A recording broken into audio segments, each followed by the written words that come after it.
கரை கொண்டு நல்ல ஒரு ஆராதனை கத்தரங்களுக்கு தந்தேன். பாடுவதற்கு உதவி செய்தீர், துதிப்பதற்கு உதவி செய்தீர், ஆராதிப்பதற்கு உதவி செய்தீர். உம்முடைய பிரசன்னத்தை உணர்ந்து கொள்வதற்கு கத்தர் உதவி செய்தேன். வேதம் சொல்லுகிறது, ஆண்டவருடைய சமூகத்தில் செலவிடுகிற ஒரு கணம் கூட வீணாய் போவதில்லை என்று நாங்கள் வேதத்தில் காமேன் தோத்திரம் நேரடியாகவும் மறைமுகமாகவும் நாங்கள் கற்றுக்கொள்கிறோம். இந்த நாட்களில் உம்முடைய பிள்ளைகள் இந்த 39வது ஜெப நாளில் அந்த இரவு நேரத்தில் வந்திருக்கிறார்கள். இந்த சபையை கொண்டு கத்தர் செய்து வருகிற மகத்தான கிருபைகளுக்காய் ஸ்தோத்திரம். சபையில் செய்து வருகிற மகத்தான கிருபைகளுக்காக ஸ்தோத்திரம். ஆண்டவரே, இந்த விசுவாச பிள்ளைகளை கொண்டு செய்து வருகிற மகத்தான கிருபைகளுக்காய் ஸ்தோத்திரம். தேவரீர் இவர்களை ஆசீர்வதியும். அன்றைக்கு தாவீது சொல்லும் பொழுது, நான் இத்தனை தூரம் வருவதற்கு நானும் என் வீடும் ஏமாத்திரம் என்று சொல்லுகிறார். ஆண்டவரை, தகுதியில்லாதவர்களை கொண்டு தரமானவைகளை செய்கிறவர் நீர். ஆண்டவரே, இந்த ஊழியத்தை இன்னும் ஆசீர்வதியும். ஆண்டவரை, தேவ ஜனங்கள் மேல் தேவன் தம்முடைய கிருபையை விளங்க பண்ணும்படியாக ஜெபிக்கிறேன். குறிப்பாக இன்றைக்கு ராத்திரியிலே தொடர்ந்து கத்தர் பேசும். நாங்கள் சிறுகவும் நீர் பெருகவும் வேண்டும், நாங்கள் மறையவும் நீர் வெளிப்படவும் வேண்டும். இந்த ராத்திரியில் கத்தர் வார்த்தைகளை வெளிப்படுத்துவீராக. வார்த்தைகளை தடை செய்கிற பொல்லாத வல்லமைகளை இயேசுவின் நாமத்தில் நாங்கள் ஒருமித்து கடிந்து கொள்கிறோம். கத்தருடைய வல்லமை ஒவ்வொரு பிள்ளைகளின் மேல் வெளிப்படுவதாக. இன்றைக்கு ராத்திரியிலே எவை தீங்குக்கு காரணமாக இருக்கும் என்பதை நாங்கள் ஒன்று கூட செப்பனியாவின் புத்தகத்திலிருந்து படிக்க கத்தரங்களுக்கு உதவி செய்யும். தேவ கரத்தில் ஒப்பு கொடுத்து ஜெபிக்கிறேன். அடியான் சிறுகவும் நீர் பெருகவும் செய்யட்டும். ஆவியாத்தும சிந்தனை முழுவதையும் நீர் பொறுப்பேற்றுக் கொள்ளுங்க. இயேசுவின் நாமத்தில் ஜெபிக்கிறோம் எங்கள் நல்ல பிதாவே. ஒரு அல்லேலூயா சொல்லுங்க. அல்லேலூயா, ஆமென். தொடர்ந்து கர்த்தர் நம்மோடு கூட பேசுவாராக.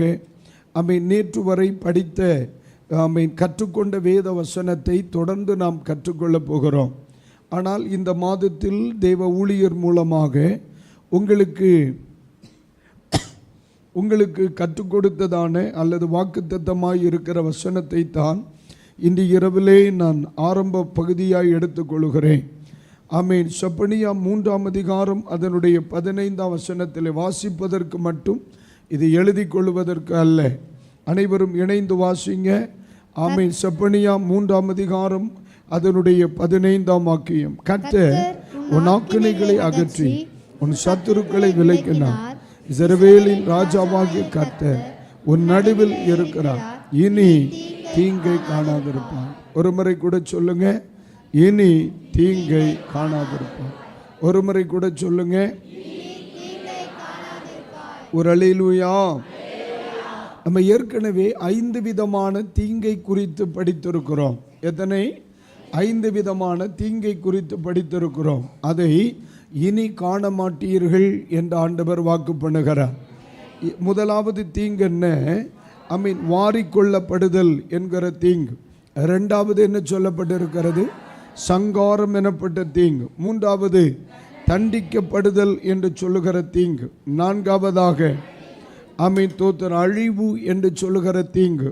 ஐந்தாவதாக நிர்மூலமாக்கப்படுதல். இந்த காரியங்களை இனி தேவ ஜனங்கள் பார்ப்பது இல்லை என்று ஆண்டவர் நம்மை படிப்பித்து வருகிறார். ஒரு ஆமீன் சொல்லுங்க. அல்லேலூயா. ஆனால் அந்த பகுதிகளை குறித்து ஆண்டவர் நம்மோடு பேசும் பொழுது இனி என்று சொல்லுகிற வார்த்தையை பயன்படுத்துகிறார். அந்த இனி என்று சொல்லுகிற வார்த்தை ஸ்தோத்திரம் வேறு ஏதோ சில நிகழ்வுகளை குறிக்கிறது. நன்றாய் கவனிங்க. ஆகாய் புத்தகத்தில் படிக்கும் பொழுது இன்று முதல் என்று சொல்லுகிற வார்த்தை வரும். இன்று முதல் நான் உங்களை ஆசீர்வதிப்பேன். அந்த இன்று என்ற வார்த்தை ரொம்ப முக்கியமானது. இன்று காண்கிற எகிப்தியனை இனி காண்பதில்லை. அப்போ அந்த இன்று சில குறிப்பிட்ட நாளை அது குறிக்கிறது. ஆனால் இனி என்று சொல்கிற வார்த்தை அவைகளுக்கு முன் ஏதோ சில காரியங்களில் தேவ ஜனங்களுக்குள் மாற்றங்கள் ஏற்படுகிறது. அப்போ மாற்றங்கள் ஏற்படுகிற நாளை குறித்து ஆண்டவர் சொல்லுகிறார், இனி தீங்கை காணாதிருப்பாய். ஒரு ஆமீன் சொல்லுவோம். அல்லேலூயா. இந்த தீங்கு என்று சொல்லுகிற 5 காரியங்களை கொண்டு வருவதற்கு சில அடிப்படையான காரியங்களை நாம் படித்தோம். அதுதான் 1ஆம் அதிகாரம் அதனுடைய 3ஆம் வசனத்திலே இடறுதலுக்கு ஏதுவானவைகள். சொல்லுங்க அந்த வார்த்தையை. அப்ப கவனிங்க, இந்த மனுக்குலத்தின் வாழ்க்கையில் இந்த தீங்கை கொண்டு வருவதற்கு ஒரு காரணம் என்ன சொல்லுகிறார்? இடறுதலுக்கு ஏதுவானவை. நம்முடைய குடும்பங்கள் இடறுவதற்கு ஏதுவானவை, நம்முடைய வாழ்க்கை இடறுவதற்கு ஏதுவானவை, நம்முடைய விசுவாச வாழ்க்கை இடறுவதற்கு ஏதுவானவை. அநேக நேரங்களில் நம்மெல்லாம் யோசித்திருக்கிறோம், இவர்கள் இடறி விடுவார்கள் என்று நாம் மனதில் நினைப்போம், அவன் நின்றுவான். ஆனால் இவன் நின்று கொள்ளுவான் என்று மனதில் நினைப்போம், அவன் பஸ்குன்னு காணாமல் போயிடுவான். அப்போது சில மனிதர்களுடைய வாழ்க்கையில் இடறுதலுக்கு ஏதுவானவைகள் வெளியரங்கமாக இருக்கும். சில மனிதர்களுடைய வாழ்க்கையில் இடறுதலுக்கு ஏதுவானவை அந்தரங்கமாக இருக்கும், அவர்களை பின்தொடரும். அதனால தான் நம்ம வெளியரங்கமான சில தோற்றங்களையோ வெளிப்படையான சில காரியங்களை வைத்து இது அது என்று சொல்லி நம்மால் தீர்ப்பு சொல்ல முடியாது. பைபிள் சொல்லுகிறது, கர்த்தர் தோத்திரம், காலத்திற்கு முன் எவைகளை குறித்து நம்ம என்ன செய்யக்கூடாதா? தீர்ப்பு சொல்லக்கூடாது அப்படின்னு சொல்லி பைபிள் நமக்கு சொல்லுது. ஆனால் இன்றைக்கு நாம் இடறுதலுக்கு ஏதுவானவைகள் எவை? இஸ்ரவேல் ஜனங்களை ஆண்டவர் ரட்சித்து தேவ கிருபையிலே கொண்டு வந்து தம்முடைய அன்பின் மகிமைக்குள்ள கர்த்தர் வைத்திருந்தார். ஆனால் அவர்களை தீங்கு என்று சொல்லுகிற சில காரியங்களுக்கு உட்பட பண்ணின சில இடறுதலுக்கு ஏதுவானவைகள் அவர்களுக்கு என்ன செய்துச்சு? இருந்துச்சு. அதை நாம் கண்டுணர்ந்து கொண்டோமானால் கண்டிப்பாக ஆண்டவர் சில மாற்றங்களை நமது வாழ்க்கையில் அவர் கட்டளையிடுவார். நம்முடைய வாழ்வில் ஏற்படுகிற மாற்றங்கள் நம்முடைய சூழ்நிலைகளில் மாற்றத்தை ஏற்படுத்தி கொண்டே இருக்கும். ஆமென் சொல்ல முடியுமா? அல்லேலூயா. எனக்கு ஒரு சகோதரியை குறித்து எனக்கு தெரியும். அவர்கள் பல வருடங்கள் தோத்திரம் கிறிஸ்தவர்களாக இருந்தாலும் ஆவிக்குரிய சத்தியங்களிலே இணங்குவதற்கு அவர்களுக்கு மனதில்லாதவர்களாக இருந்தார். புருஷனுடைய அன்புக்காக ஆவிக்குரிய சபைக்கு போவாங்க. புருஷனுக்கு ஆவிக்குரிய சபை பிடிக்கும், ஆவிக்குரிய அனுபவங்கள் பிடிக்கும். ஆனால் இந்த சகோதரிக்கு பிடிக்காது. ஆனால் புருஷன் மேலுள்ள அன்பினால் அவருக்காக இந்த பிள்ளை ஆவிக்குரிய சபைக்கு போய் வருவான். இது ஒரு சில வருடங்கள் நடந்து கொண்டே இருந்துச்சு. அங்கே பாட்டுக்கு போவா, கை தட்டுனா கை தட்டுவா, பாட்டு பாடினா பாட்டு பாடுவா, அல்லேலியா சொன்னால் அல்லேலியா சொல்லுவா, அவள் பாட்டுக்கு எந்திரிச்சு வந்துடுவாள். ஆலயத்தில் ஊழியத்தில் எந்த ஈடுபாடும் அவர்களுக்கு இல்லை. ஆனால் அவர்களுடைய வாழ்க்கையில் பல வருஷங்களாய் குழந்தைகள் இல்லை. பாருங்கள், குழந்தைகள் இல்லை. அதற்காக அவர்கள் ஜெபம் பண்ணுவாங்க, முயற்சிப்பாங்க. ஆனாலும் அவர்கள் எதிர்பார்க்கிற நன்மையை அவர்களால் பார்க்க முடியவில்லை. அப்போது தோத்திரம், இந்த குழந்தையின்மைக்கு பல காரணங்கள் சொல்லப்பட்டன. அவர்கள் இருவருடைய சேர்ச்சை நல்லாக இல்லை.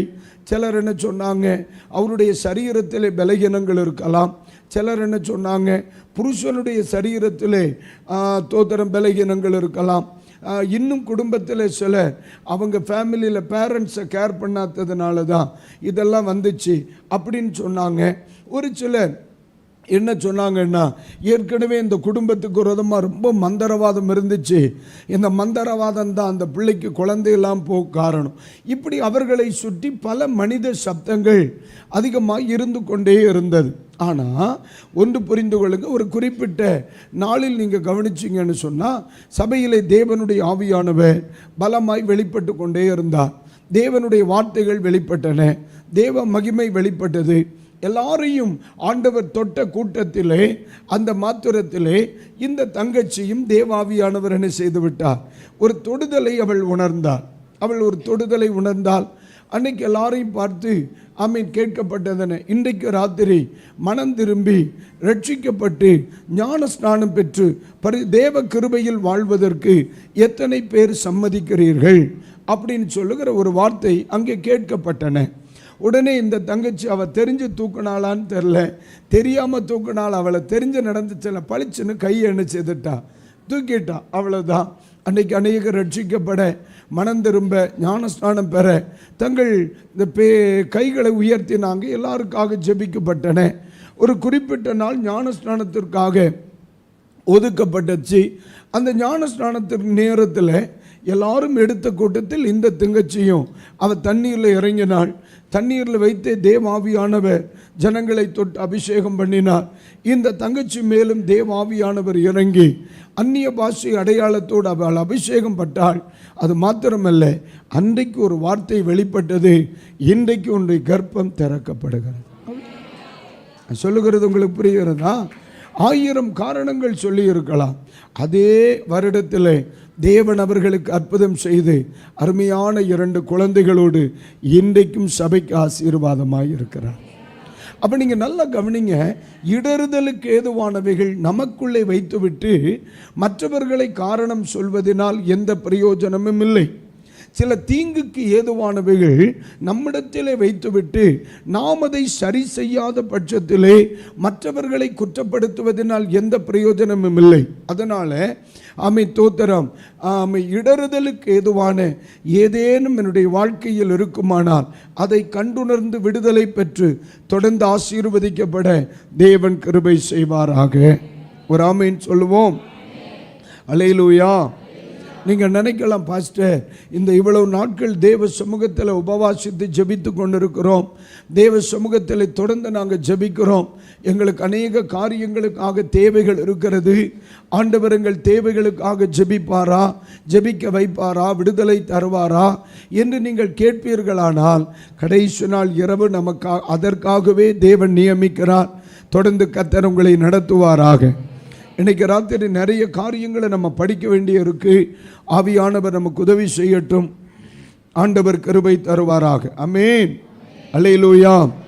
ஆண்டவருடைய வசனத்துக்கு கீழ்ப்படிய வேண்டும் என்று நேற்று இரவு சொன்னோம் இல்லையா? எந்த இடத்திலே கீழ்ப்படியாமை இருக்கிறதோ அது இடறுதலுக்கு ஏதுவான சுபாவம். கீழ்ப்படியாமை யாரிடத்தில் இருக்குமோ அவர்கள் இடறி விடுவார்கள். ஒரு இயல்பான ஒரு கேரக்டர். வீட்டில் சின்ன சின்ன காரியத்தில் கீழ்ப்படியாமை, பள்ளிக்கூடத்தில் சின்ன சின்ன காரியங்களுக்கு கீழ்ப்படியாமை, வீட்டில் சின்ன சின்ன காரியங்களுக்கு கீழ்ப்படியாமை, சபையில் சின்ன சின்ன காரியங்களுக்கு கீழ்ப்படியாமை. நம்ம நினைக்கிறோம் இந்த சின்ன காரியம்தானே அப்படின்னு நம்ம நினைத்தால் அது வர வர வர வர சின்ன செடியாய் இருக்கிறவைகள் பெரிய மரமாய் மாறிவிடும். கடைசியில் பார்த்தீங்கன்னு சொன்னால் எதிர்காலத்தையே அது அடைச்சிடும், எதிர்காலத்தையே அது எழும்ப விடாது, எதிர்காலத்தையே அது முழுவதும் தடை செய்து கொண்டே இருக்கும். ஆகவே வேதம் சொல்லுகிறது, உங்கள் அக்கிரமங்களை உங்களுக்கும் தேவனுக்கும் இடையில் என்ன செய்து விடுகிறது, பிளவை உண்டாக்குகிறது என்று சொல்லி வேதம் சொல்லுது. பார்த்தீங்களா? ஆகவே நேற்று இரவில் நாம் படித்தோம், மனிதனுடைய கீழ்ப்படியாமை அவனுடைய இடறுதலுக்கு ஏதுவானது. ஆகவே அவைகளை விட்டு விலக என் தேவன் கிருபை தருவாராக. அல்லேலூயா. எந்த ஒரு தனி மனிதன் தனது வாழ்க்கையில் உயர்வை விரும்புகிறானோ அவன் எடுத்துக்கொள்ள வேண்டிய மிகப்பெரிய ஆயுதம் என்ன தெரியுமா? தேவனுடைய சமூகத்திலும் கர்த்தர் நம்மை வைத்திருக்கிற ஸ்தானத்திலும் கீழ்ப்படிவதற்கு நமது இருதயத்தை பக்குவப்படுத்தணும். அல்லேலூயா. அதாவது ஆண்டவர் என்னை உயர்த்துவீராக, என் குடும்பத்தை உயர்த்துவீராக, என் பிள்ளைகளை உயர்த்துவீராக, என் தலைமுறைகளை உயர்த்துவீராக, என் பிஸ்னஸை உயர்த்துவீராக அப்படின்னு ஜோம் பண்ணி நம்ம ஆசீர்வதிக்கப்பட விரும்புகிறோம். ஆனால் ஒன்று சொல்லுகிறேன், கேட்டு வருகிற உயர்வை விட ஆண்டவர் பார்த்து தருகிற உயர்வு பயங்கரமானது. நான் ஒரு முறை கூட இந்த வார்த்தையை சொல்கிறேன், கேட்டு தருகிற உயர்வை விட, கேட்டு தருகிற உயர்வை விட நம்மை பார்த்து தருகிற உயர்வு ஆசீர்வாதமானது. இப்போ ஒரு பையன் அல்லது ஒரு பொண்ணு அப்பா அம்மாட்ட பயங்கரமாக சண்டை போட்டு அழுது சாப்பிடாம கிடந்து சண்டை போட்டு ஒரு பொருளை வாங்கிறதுக்கும் அந்த பிள்ளை அப்பா அம்மாவை சந்தோஷப்படுத்தி அதனால் கிடைக்கிற பரிசுக்கும் வித்தியாசம் இருக்கா இல்லையா? அதுதான் ஜோம் பண்ணி வாங்கிறதுக்கும் ஆண்டவர் நம்ம மேல் அன்பு வைத்து நம்மை பார்த்து தருகிற உயர்வுக்கு வித்தியாசம் உண்டு. சில நேரத்தில் சில சொல்லுவாங்க, போராடுங்க போராடுங்க, ஆண்டவர் தருவீராக தருவீராக தருவீராகன்னு போராடுவோம். ஆண்டவரிடத்திலே போராடுகிறதை தயவு செய்து ஒரு நாளும் நம்ம ப்ரமோட் பண்ணவே கூடாது. போராட வேண்டியது பிசாசுனிடத்தில், போராட வேண்டியது யாரிடத்தில்? ஆமாம். இதுக்கு மேலே மற்றவர் வேற ஒரு பாட்டை பாடிட்டார், யாக்கோபை போல நான் என்ன செய்வேன், போராடுவேன். அந்த பாட்டை வச்சு நிறைய பேர் வாழ்க்கையை நடத்திட்டு இருக்கிறான். யாக்கோபு ஒத்த நாள் தான் போராடினார். போராடி முடிச்சப்ப எப்படி நடந்தார் தெரியுமா? இப்படித்தான் நடந்தார். அவரை பார்த்து சரித்திரம் படிச்சிருக்கீங்களா? அவ்வளோதான். ஒத்த நாள் போராட்டமே ஒன்சேட சொல்லி முடிச்சிருச்சு. அப்போ நம்ம தான் உள்ள நாள் முழுசும் போராடுறோமே. சிலர் பார்த்தா உட்கார்ந்த இடத்துலேருந்து எந்திரிக்கப்படாது. அதனால் போராடுறது பேயோட, போராடுறது ஆண்டவரோட அல்ல. தானியேல் எனக்கு கற்றுக் கொடுத்த ஒரு பாடம், இரக்கம் கேட்பதற்காக தன் சிநேகிதர்களுக்கு அறிவித்தான். அல்லேலூயா. கர்த்தரிடத்தில் இரக்கம் கேட்பதற்காக தோத்திர சத்துருவோட போராடணும். ஆண்டவரிடத்தில் இரக்கம் கேட்கணும். ஆண்டவர் கட்டாயத்தின் பேரில் எதையும் தரக்கூடாது. அவர் எதை தந்தாலும் விரும்பி விரும்பி விரும்பி விரும்பி தந்துக்கிட்டே இருக்கணும். நம்ம கீழ்ப்படிய கொடுத்துக்கிட்டே இருப்பார். அவர் ஒவ்வொரு முறை நம்மை சந்திக்க வரும் பொழுது அவர் வெறுமையாக வரவே மாட்டார். தெரியாமல் சொல்லிட்டோம் போல. அல்லேலூயா. ஆண்டவர் நம்மை சந்திக்க வரும் பொழுது வெறுமையாக என்ன செய்ய மாட்டார். நீங்கள் ஒரு வீட்டுக்கு போகிறீங்க, வெறுங்கையா போகிறீங்களா?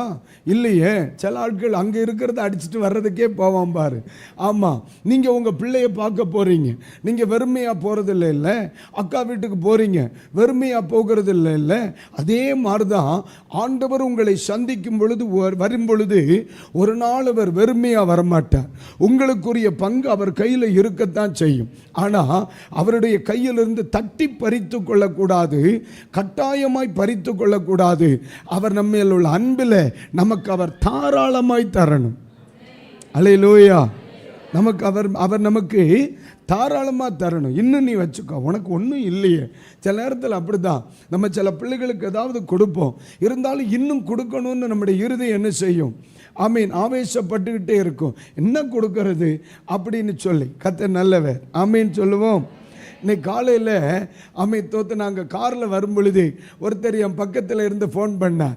உனக்கு 95 கிலோவுக்கு ஒரு பரிசு வச்சுருக்கேன். நானும் பக்கத்தில் காரில் தான் உட்காந்துருக்கிறேன். தோத்தர் அவங்க பொண்ணு கேட்டிருப்பாங்களா இருக்கும், பிள்ளைகள் கேட்டிருப்பாங்களா இருக்கும். உனக்கு நான் 95 கிலோவில் ஒரு ப்ரைஸ் வச்சுருக்கேன். நான் மனசுக்குள்ள அப்படி நினச்சிக்கிட்டே வரேன். 95 கிலோவில் இவன் என்ன ப்ரைஸ் கொடுக்க போகிறேன் டப்புன்னு தோணுச்சு. ஒருவேளை நான் தான் உனக்கு பரிசுன்னான். ரைட்டு. அல்லேலூயா. அப்படி யோசிச்சு பார்த்தேன் நான். சில நேரத்தில் தோத்திரம் இல்லையா, சில நேரங்களில் ஆண்டவர் தன்னிடத்தில் இருக்கிறதை கொடுப்பது மட்டுமல்ல, அவர் தன்னையே நமக்காய் கொடுத்தவர். அவர் உங்களை ஒரு நாள் வெறுமையாக விட மாட்டார். எனக்கு அன்னைக்கு காலையில் அதை உட்காந்து அவங்க ஃபோனில் பேசிக்கிட்டே இருந்தாங்க. நான் பக்கத்தில் அப்படியே வந்துக்கிட்டு இருந்தேன். அப்போ சமாச்சாரம் நடக்குது போல். அப்போ திடீர்னு கேட்டேன், உனக்கு 95 கிலோவில் நான் ப்ரைஸ் வச்சுருக்கேன்ப்பா, தைரியமாக இருந்தேன். அப்படியா? 95 கிலோவில் இவன் சிமெண்ட் மூட்டை வாங்கி அது 50 கிலோ தானே. அப்படியே யோசிச்சுட்டு வாரேன். உனக்கு தான் நான் இருக்கேன். ரைட். அப்படி தான் ஒரு தகப்பன் தன் பிள்ளைகளிடத்தில் தன்னை பரிசாக கொடுக்கிற அளவிற்கு பாசம் வைத்திருப்பாரே. ஆனால் அண்ட சராசரங்களை படைத்த தெய்வம் ஒரு நேசிக்கிற பிள்ளைக்காக கர்த்தர் எதையும் செய்வார் என்பது 100% உண்மைங்க. அவர் தன்னிடத்தில் உள்ளவைகளை தந்தவர் மட்டுமல்ல, தன்னையே நமக்காக தந்தவர். நம்முடைய ஆண்டவர் எப்படிப்பட்டவர்? தன்னிடத்தில் இருந்தவைகளை தந்தவர் அல்ல, தன்னிடத்தில் உள்ளவைகளை தந்தவர் அல்ல. தன்னையே 2000 ஆண்டுகளுக்கு முன்பு கல்வாரி சிலுவையில் நமக்காக தன்னை தந்தவர். ஒரு நாளும் உங்களை கைவிடுவது இல்லை. நேற்று இரவு சொன்னேன், கீழ்ப்படிய தேவன் உங்களை உயர்த்துவதை பார்க்க முடியும். இயேசு தன்னை மரண பரியந்தம் கீழ்ப்படிந்தார். அவேதம் சொல்லுகிறது, எல்லா நாமத்திற்கு மேலான நாமத்தை கொடுத்து அவரை கர்த்தர் உயர்த்தினார். அல்லேலூயா.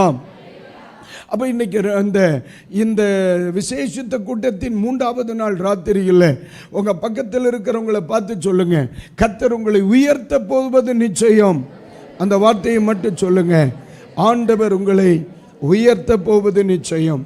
கைகளை உயர்த்தி ஒரு அல்லேலூயா. நீங்கள் அவருடைய சொல்லுக்கு கீழ்ப்படிவீர்களானா? அப்ப இடறுதலுக்கு ஏதுவானது என்ன? கீழ்ப்படியாமை இடறுதலுக்கு ஏதுவானது. வேகமாய் ஒரு சில காரியங்களை படிக்க போறோம். நம்ம செய்து நேற்று வராதவர்கள் ஒரு சில இன்னைக்கு ராத்திரி கர்த்தருடைய வசனங்களை கேட்கலாம். அதுதான் ஆமென் தோத்திரம் அடிப்படையான வசனம். செப்பனியா 1:3 ஆமென் தோத்திரம் கடைசி பகுதி சொல்லுது, இடறுதலுக்கு ஏதுவானவைகளையும் துன்மார்க்கரோடே கூட வாரிக்கொண்டு தேசத்தில் உண்டான மனுஷரை சங்காரம் பண்ணுவேன் என்று கர்த்தர் சொல்லுகிறார். அப்போ தீங்கு வருவதற்கு காரணம் என்ன? இடறுதலுக்கு ஏதுவானது. சொல்லுங்க அந்த வார்த்தையை ஒரு முறை கூட சொல்லுங்க. ஒரு நாளும் நம்முடைய வாழ்க்கையில் அது வரக்கூடாது. சரியா? தொடர்ந்து படிப்போம். கர்த்தர் நமக்கு உதவி செய்யட்டும். எடுத்துக்கொள்ளுங்கள். இன்னொரு கோணத்தில் அடுத்த பாயிண்ட்டுக்கு நேரம் போவோம். 1 யோவான் அதனுடைய 2ஆம் அதிகாரத்திற்கு நேராய் நம்முடைய சிந்தனைகளை திருப்ப போகிறோம். 1 யோவான் 2ஆம் அதிகாரம். 1 யோவான் 2ஆம் அதிகாரம் அதனுடைய ஆமென் தோத்திரம் 10வது வசனத்தை இப்பொழுது வாசிங்க. 9, 10, 11 வசனங்களை இப்பொழுது நாம் வாசிக்க போகிறோம். ஒளியிலே இருக்கிறேன் என்று சொல்லியும், ஒளியில் இருக்கிறேன் என்று சொல்லியும் தன் சகோதரனை பகைக்கிறவன் இதுவரைக்கும் இருளில் இருக்கிறான். தன் சகோதரனிடத்தில் அன்பு கூறுகிறவன் ஒளியிலே நிலை கொண்டிருக்கிறான். ஒளியில் நிலை கொண்டிருக்கிறான். அவனிடத்தில் இடறல் ஒன்றுமில்லை. அந்த வார்த்தை கடைசி வார்த்தை சொல்லுங்க. அவனிடத்தில் இடறல் ஒன்றும் இல்லை.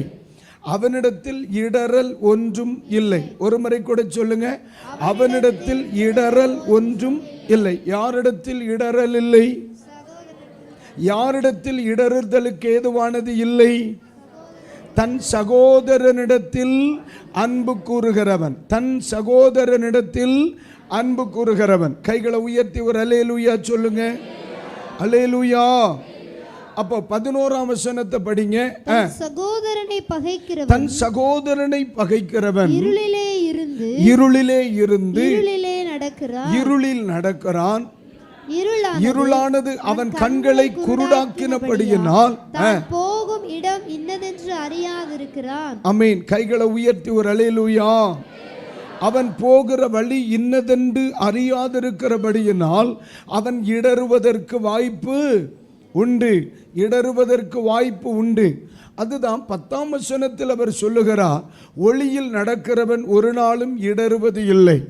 யார் ஒளியில் நடக்கிறவன்? வேதம் சொல்லுகிறது, தன் சகோதரனிடத்தில் அன்பு கூறுகிறவன். ஒரு ஆமீன் சொல்லுங்க. அப்போ இன்றைக்கு நான் எதை கற்றுக்கொள்ளுகிறேன்? வேதம் சொல்லுகிறது, என்னால் மற்றவர்களை நேசிக்க முடியுமானால் என்னால் நிலை நிற்க முடியும். எந்த இடத்திலே என்னால் மற்றவர்களை மனப்பூர்வமாக நேசிக்க முடியவில்லையோ, மற்றவர்களை மனப்பூர்வமாக அன்பு செலுத்த முடியவில்லையோ, தெளிவாய் எழுதி கொள்ள வேண்டும். இன்றல்லது நாளை என்னிடத்தில் இருக்கிற அன்பற்ற நிலை என்னுடைய இடறுதலுக்கு காரணமாகும். நான் சொல்லுகிறது புரிகிறதா இல்லையா? சில ஆட்கள் நினைப்பாங்க, ஆமீன், யாராச்சும் ஏதாவது செய்திருப்பார்களோ. கர்த்தருக்கு ஸ்தோத்திரம். அல்லேலூயா. ஒரு முறை ஒரு குறிப்பிட்ட சகோதரி என்னிடத்தில் ஜெபிக்க வந்தாங்க. அப்போது அவர்களை பார்த்து சொன்னேன், சிஸ்டர், நீங்கள் எந்த திருச்சபையில் ஆராதித்து கொண்டிருக்கிறீங்க? அவங்க அதுக்கு சரியான பதிலை எனக்கு சொல்லலை. ஆனாலும் கட்டாயத்தின் பேரில் நான் இந்த சபையில் ரட்சிக்கப்பட்டேன், அங்கே கொஞ்ச நாள் இருந்தேன், அப்புறம் இந்த சபைக்கு வந்தேன், அங்கே கொஞ்ச நாள் இருந்தேன், அப்புறம் இந்த சபையில் வந்தேன், இப்போ 4வது சபையில் இருக்கிறேன்னா. அப்போ நான் சொன்னேன், சரி பரவாயில்ல. அவங்க என்னிடத்தில் எதுக்காக வந்தாங்க தெரியுமா? நான் இனி உங்கள் சபைக்கு வரலாம்னு நினைக்கிறேன், நாங்கள் உங்கள் சபைக்கு வரலாம்னு நினைக்கிறேன். உடனே நான் சொன்னேன், 4 சபையில் உங்களால் நிற்க முடியலைன்னா என்கிட்ட ஒரு வாரம் கூட நீ தாக்கு பிடிச்சிக்கிட மாட்டேன். ஆமேன். கர்த்தருக்கு ஸ்தோத்திரம். என்ன பிரச்சனைன்னு சொல்லித்தாரே. அந்த சகோதரி சொன்னதான் எனக்கு வேடிக்கை. 3 மாதங்களாக எங்கள் போதகர் எங்கள் வீட்டை சந்திக்க வரவில்லை. அற்புதமான. ஏன் அவங்க அந்த சபையை விட்டுட்டு நம்ம சபைக்கு வருகிறார்களா? 3 மாதமா அந்த பாஸ்டர் அந்த வீட்டை என்ன செய்யலையா? சந்திக்க போகலை. எனக்கு சிரிப்புன்னா தாங்காது. ஏன்னா நான் 3 வருஷம் ஆச்சு போய். அப்போ அதுக்கு அவர் எவ்வளவோ பரவாயில்ல. கர்த்தருக்கு ஸ்தோத்திரம். கொஞ்ச நாளைக்கு முன்னே ஒரு வீடு சந்திக்க போயிருந்தேன். வாசப்படியில் நின்றுட்டு அந்த பிள்ளை சொல்கிறேன், 4 வருஷம் 6 மாதம் ஆகுது நீர் என் வீட்டுக்கு வந்து, என்னைக்கு வருவியன்ட்டு தான் இருந்தேன். யார்? நம்ம விசுவாசி வீட்டுக்கு 4 வருஷமும் 6 மாதமும் ஆகியிருக்கு நான் போய். தோத்திரம். அப்போது 3 மாதமாக அந்த சபைக்கு அந்த பாஸ்டர் போகாததுனால அந்த சகோதரி என்ன செய்ய போகிறாளாம்? சபை மாற போகிறாள். அப்போ என்கிட்ட வந்து சிக்குனா எப்படி இருக்கும்? என் கழுத்தை நீ செத்தா தான் வருவேன். புரியுதா இல்லையா? அப்போது அந்த சகோதரியினுடைய மனநிலை, அந்த சகோதரனுடைய மனநிலை. அப்போது அந்த சகோதரி என்ன செய்தாங்க? பேசியாச்சு. இதெல்லாம் நான் சொல்ல வந்த காரியம் முடிச்சுட்டு ஜெபத்தை முடிச்சுட்டு அவங்களுக்கு ஜெபம் பண்ணி நான் சொன்னேன், சகோதரி இது சரிப்படாது, நீங்கள் எந்த இடத்துக்கு போகிறீங்களோ அந்த இடத்துல ஆராதிக்கிறது தான் நல்லது அப்படின்னு சொன்னேன். சரின்னு சொல்லி ஜெபம் பண்ணிட்டு கொஞ்சம் வெளியே போனான். சில காரியங்களை சொல்லி ஜெபம் பண்ணி அனுப்பினேன். ஆனால் எல்லாரும் போயாச்சு. இந்த சகோதரி என்ன செய்ய மாட்டான்? கொஞ்ச நேரம் அதில் நின்றுட்டு இருப்பா, கொஞ்ச நேரம் அங்கே நின்னா, கொஞ்ச நேரம் வெளியே போய் நின்னா. ஏதோ அவள் என்னிடத்தில் கேட்க விரும்புகிறாள் என்பதை நான் என்ன செய்து கொண்டேன்? புரிந்து கொண்டேன். உடனே மறுபடியும் அவர்களை கூட்டி ஏதாவது கேட்க விரும்புகிறீங்களா அப்படின்னு கேட்டவுடனே என்கிட்ட கேட்ட ஒரு கேள்வி என்ன தெரியுமா? பாஸ்டர், இவ்வளோ பிரச்சனைக்கும் யார் காரணம்? யார் ஏதாவது செய்திருப்பாங்களோ அப்படின்னு என்கிட்ட கேட்டான். அப்போ நான் சிரிச்சுட்டே சொன்னேன், ஆமான்னு. யார் செய்தா? நீ தான்னு. அவ்வளோதான், முடிஞ்சு போச்சு. எவ்வளோதான், அன்னைக்கு ஓடணும். அப்புறம் அவளை பார்க்கவே இல்லைண்ணா. அவங்களுக்கு என்ன? என் பிரச்சனைக்கு யார் காரணம்? என் கஷ்டங்களுக்கு யார் காரணம்? என் வெறுப்புக்கு யார் காரணம்? நான் படுகிற தோல்விகளுக்கு யார் காரணம்? யாராகிலும் ஏதாகிலும் செய்திருப்பார்களோ? அப்போ நான் உடனே சிரிச்சு ஆமான்னு உடனே பக்கத்து வீட்டுக்காரர், என் பின்னால் இருக்கிறவன், முன்னாடி இருக்கிறவன் அப்படின்னு சில ஆட்கள் அடித்து விடுவாங்க இல்லை? அதை மாதிரி ஏதோ கிளிச்சோசியக்காரன்னு நினச்சிட்டான். நான் சொன்னேன், நீ பண்ணுற சேட்டை தான் இவ்வளோ காரணம். அந்தால கிளம்பிட்டா. நாம் அநேக நேரங்களிலே என் இடறுதலுக்கு காரணம் என்ன? என் குடும்பத்தின் இடறுதலுக்கு காரணம் என்ன? என் வாழ்க்கையில் சில இடறுதலுக்கு காரணம் என்ன? வேதத்தில் வாசிக்கும் பொழுது என்னால் மற்றவர்களை நேசிக்க முடியாமல் போகும் பொழுது அந்த என்னுடைய வாழ்க்கை இடறுதலுக்கு எனக்குள் இருக்கிற சில பகைகள் காரணமாக மாறியது. நான் சொல்லுது உங்களுக்கு புரியுதா இல்லையா? பைபிள் சொல்லுதுமா, நீதிமானை பகைக்கிறவர்கள் என்ன செய்வாங்க? குற்றவாளிகள் ஆவார்கள் என்று சொல்லி பைபிளில் நம்ம படிக்கிறோம். ஆண்டவருடைய தோத்திரம் கற்பனைகளில் மிக பிரதானமான கற்பனை என்ன? உன்னிடத்தில் அன்பு கூறுகிறது போல நீ பிறனிடத்திலும் அன்பு கூறுவாயாக. ஆமென். இடறுதலுக்கு ஏதுவான ஒன்று வேதனை உண்டாக்குகிற வழி என்னிடத்தில் உண்டோ என்று பார்க்க இன்னைக்கு நம்ம கவனிக்க போகிறது தான். என்னுடைய தனிப்பட்ட வாழ்க்கையில் என் குடும்பத்தை, என் வாழ்க்கையை இடறி போக காரணமாய் இருக்கிற ஏதேனும் இருக்கிறதா? வேதம் மிக தெளிவாய் சொல்லுகிறது. எது இடறுதலுக்கு ஏதுவானது? தோத்திரம், தன் சகோதரனிடத்தில் அன்பு கூறாதவன், தன் சகோதரனிடத்தில் அன்பு கூறாதவன் இன்னும் எதில் தான் நடக்கிறான்? இருளிலே நடந்து கொண்டிருக்கிறான். அவன் போகும் வழி தெரியாமல் போகிறான். அதே நேரத்தில் தன் சகோதரனிடத்தில் அன்பு கூறுகிறவன் ஒளியில் நடக்கிறான். அவனிடத்தில் என்ன இல்லை? தோத்திரம், இடறல் இல்லை. அப்ப இன்றைக்கு ராத்திரி வேளை நான் ஒரு காரியத்தை சொல்லுகிறேன். ஆண்டவரிடத்திலே பற்றுதலாய் இருக்கிறவர்கள் இருக்கிறான். ஆண்டவருக்கு தங்களை அர்ப்பணிக்கிறவர்கள் இருக்கிறான். தேவனுடைய சித்தத்துக்கு நம்மை ஒப்பு கொடுத்தவர்கள் இருக்கிறான். சுவிசேஷத்தின் மேல் வாஞ்சி உள்ளவர்கள் இருக்கிறான். இன்றைக்கு ராத்திரி ஆண்டவர் எனக்கும் உங்களுக்கும் தருகிற பாடம், அவன் இயேசு நேசித்ததை போல நேசிக்க இன்றைக்கு ராத்திரி நம்மை ஒப்பு கொடுக்க ஆயத்தப்படவே. ஒரு அல்லேலூயா. இனி தீங்கை காணாதிருக்க விரும்புகிறீர்களா? இனி தீங்கை காணாதிருக்க விரும்புகிறீர்களா? இப்பொழுது இருந்த இடத்திலிருந்தே யாரிடத்தில் எல்லாம் ஐக்கியம் இல்லாமல் இருக்கிறேன் என்பதை ஒன்று சீக்கிரமாய் கணக்கெடுக்க வேண்டும். வராமேன்னு சொல்லுங்கோ. அல்லேலூயா. இருந்த இடத்திலிருந்து இப்பெல்லாம் அப்படி சிலர் யோசிக்கிறாங்க, அதுக்கு ஒரு 200 பக்கம் நோட்டும் ஒரு டைரி வேணும் பாஸ்டர் அப்படின்பா சில ஆட்கள். ஏன்னா யார்கிட்ட எப்போ பேசுகிறேன், யார்கிட்ட எப்போ பேசலைங்கிறதே பெரிய குழப்பமாயும். தெளிவாய் சொல்லுகிறேன், அன்பு செலுத்த ஒரு மனிதனால் முடியுமானால், நேசிக்க ஒரு மனிதனால் முடியுமானால், பாசத்தோடு ஜீவனம் பண்ண ஒரு மனிதனோடு முடியுமானால் அவனிடத்தில் இடறல் இல்லை. அல்லேலூயா. அப்ப இடறுதலுக்கு ஏதுவானது என்ன? இடறுதலுக்கு ஏதுவானது என்ன? நான் நேசிப்பதற்கு பதிலாக பகைக்கிறேன், நேசிப்பதற்கு பதிலாக வெறுக்கிறேன், நேசிப்பதற்கு பதிலாக பிணக்கமாய் வாழ்கிறேன். ரொம்ப வருஷமா இன்னும் சிலரிடத்திலே நான் ஐக்கியப்பட உண்டு. இன்னைக்கு ராத்திரி வேளை தீர்மானம் பண்ணணும். அது உங்களுடைய நிலை நிற்பை என்ன செய்கிறது? பாதிக்கிறது. நிறைய பேர் ஊழியத்தில் வாஞ்சி உள்ளவர்களாக இருக்காங்க, நிறைய பேர் தரிசனம் உள்ளவர்களாக இருக்காங்க. சிலர் ஏன் இன்னும் தோத்திர வளரவில்லை என்று தெரியுமா? ஏன் சிலர் இன்னும் கிருபைகளில் வரங்களில் வளரவில்லை என்று தெரியுமா?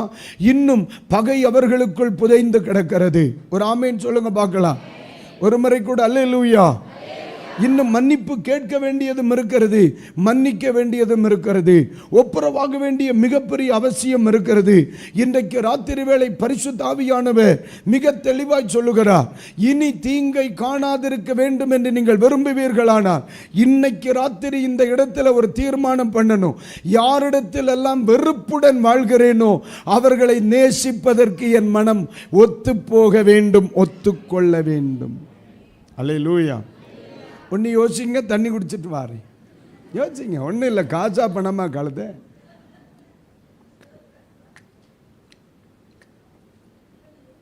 அல்லேலூயா, அல்லேலூயா. அல்லாத பட்சத்தில் எத்தனை பேர் உங்கள் தலையில் கையை வச்சு உன்னை வாளாக்காமல் தலையாக்குவேன், கீழாக்காமல் மேலாக்குவேன் வச்சாலும் எங்கே கீழையும் இல்லை மேலேயும் இல்லை, இருக்கிற இடம்தான், மாற்றமே வராது. ஏனென்றால் நமக்குள் என்ன இருக்கிறது? பகை இருக்கிறது. இருள் இருக்கிறது வரையில் மாற்றம் வராது, தெரியுமா? இருள் இருக்கிறது வரையும் மாற்றம் வராது. ஒன்று சொல்லட்டுமா? நம்ம நினைக்கிறோம் நல்ல ஆவியில் நிரம்புறாங்களே பாஸ்டர், நல்ல அந்நிய பாச பேசுகிறாங்களா? அந்நிய பாச தான் பேயும் பேசுமே, அது தெரியுமா உங்களுக்கு? விட்டோன்னு வைங்க, பயங்கரமான விடுவிக்கிற ஊழியமெல்லாம் அவன் செய்துட்டு போயிடுவான். பேப்பைய பண்ணுற சேட்டை கொஞ்சோன்னு நினைக்கிறீங்களா? பைபிளில் நீங்கள் படிச்சிருக்கிறீங்க தானே, ஆதியிலே தேவன் வானத்தையும் சிருஷ்டித்தார். அடுத்த வசனத்தை சொல்லுங்க. பூமியானது ஒழுங்கின்மையும் வெறுமையுமா இருந்துச்சு. 3 லேயர் சொல்றேன், கவனிங்க. பூமியானது, இது ஃபர்ஸ்ட் சென்டர் லேயர். பூமியானது ஒழுங்கின்மையும், ஒரு முறை கூட சொல்லுங்க, வாய் திறந்த சகோதரர்கள் சொல்லுங்க, ஒழுங்கின்மையும் வெறுமையுமா இருந்தது. அடுத்து என்ன சொல்லப்பட்டிருக்கு? அப்போ இதுக்கு அடியில் என்ன இருக்கு? அடியில் என்ன இருக்கு? அப்ப முதல்ல என்ன இருக்கு? ஒழுங்கின்மையும் வெறுமையும். அடியில் என்ன இருக்கு? சரி, இதுக்கு அடுத்த வசனம் என்ன சொல்லுது? தேவ ஆவியானவர் மேல் என்ன செய்தார்?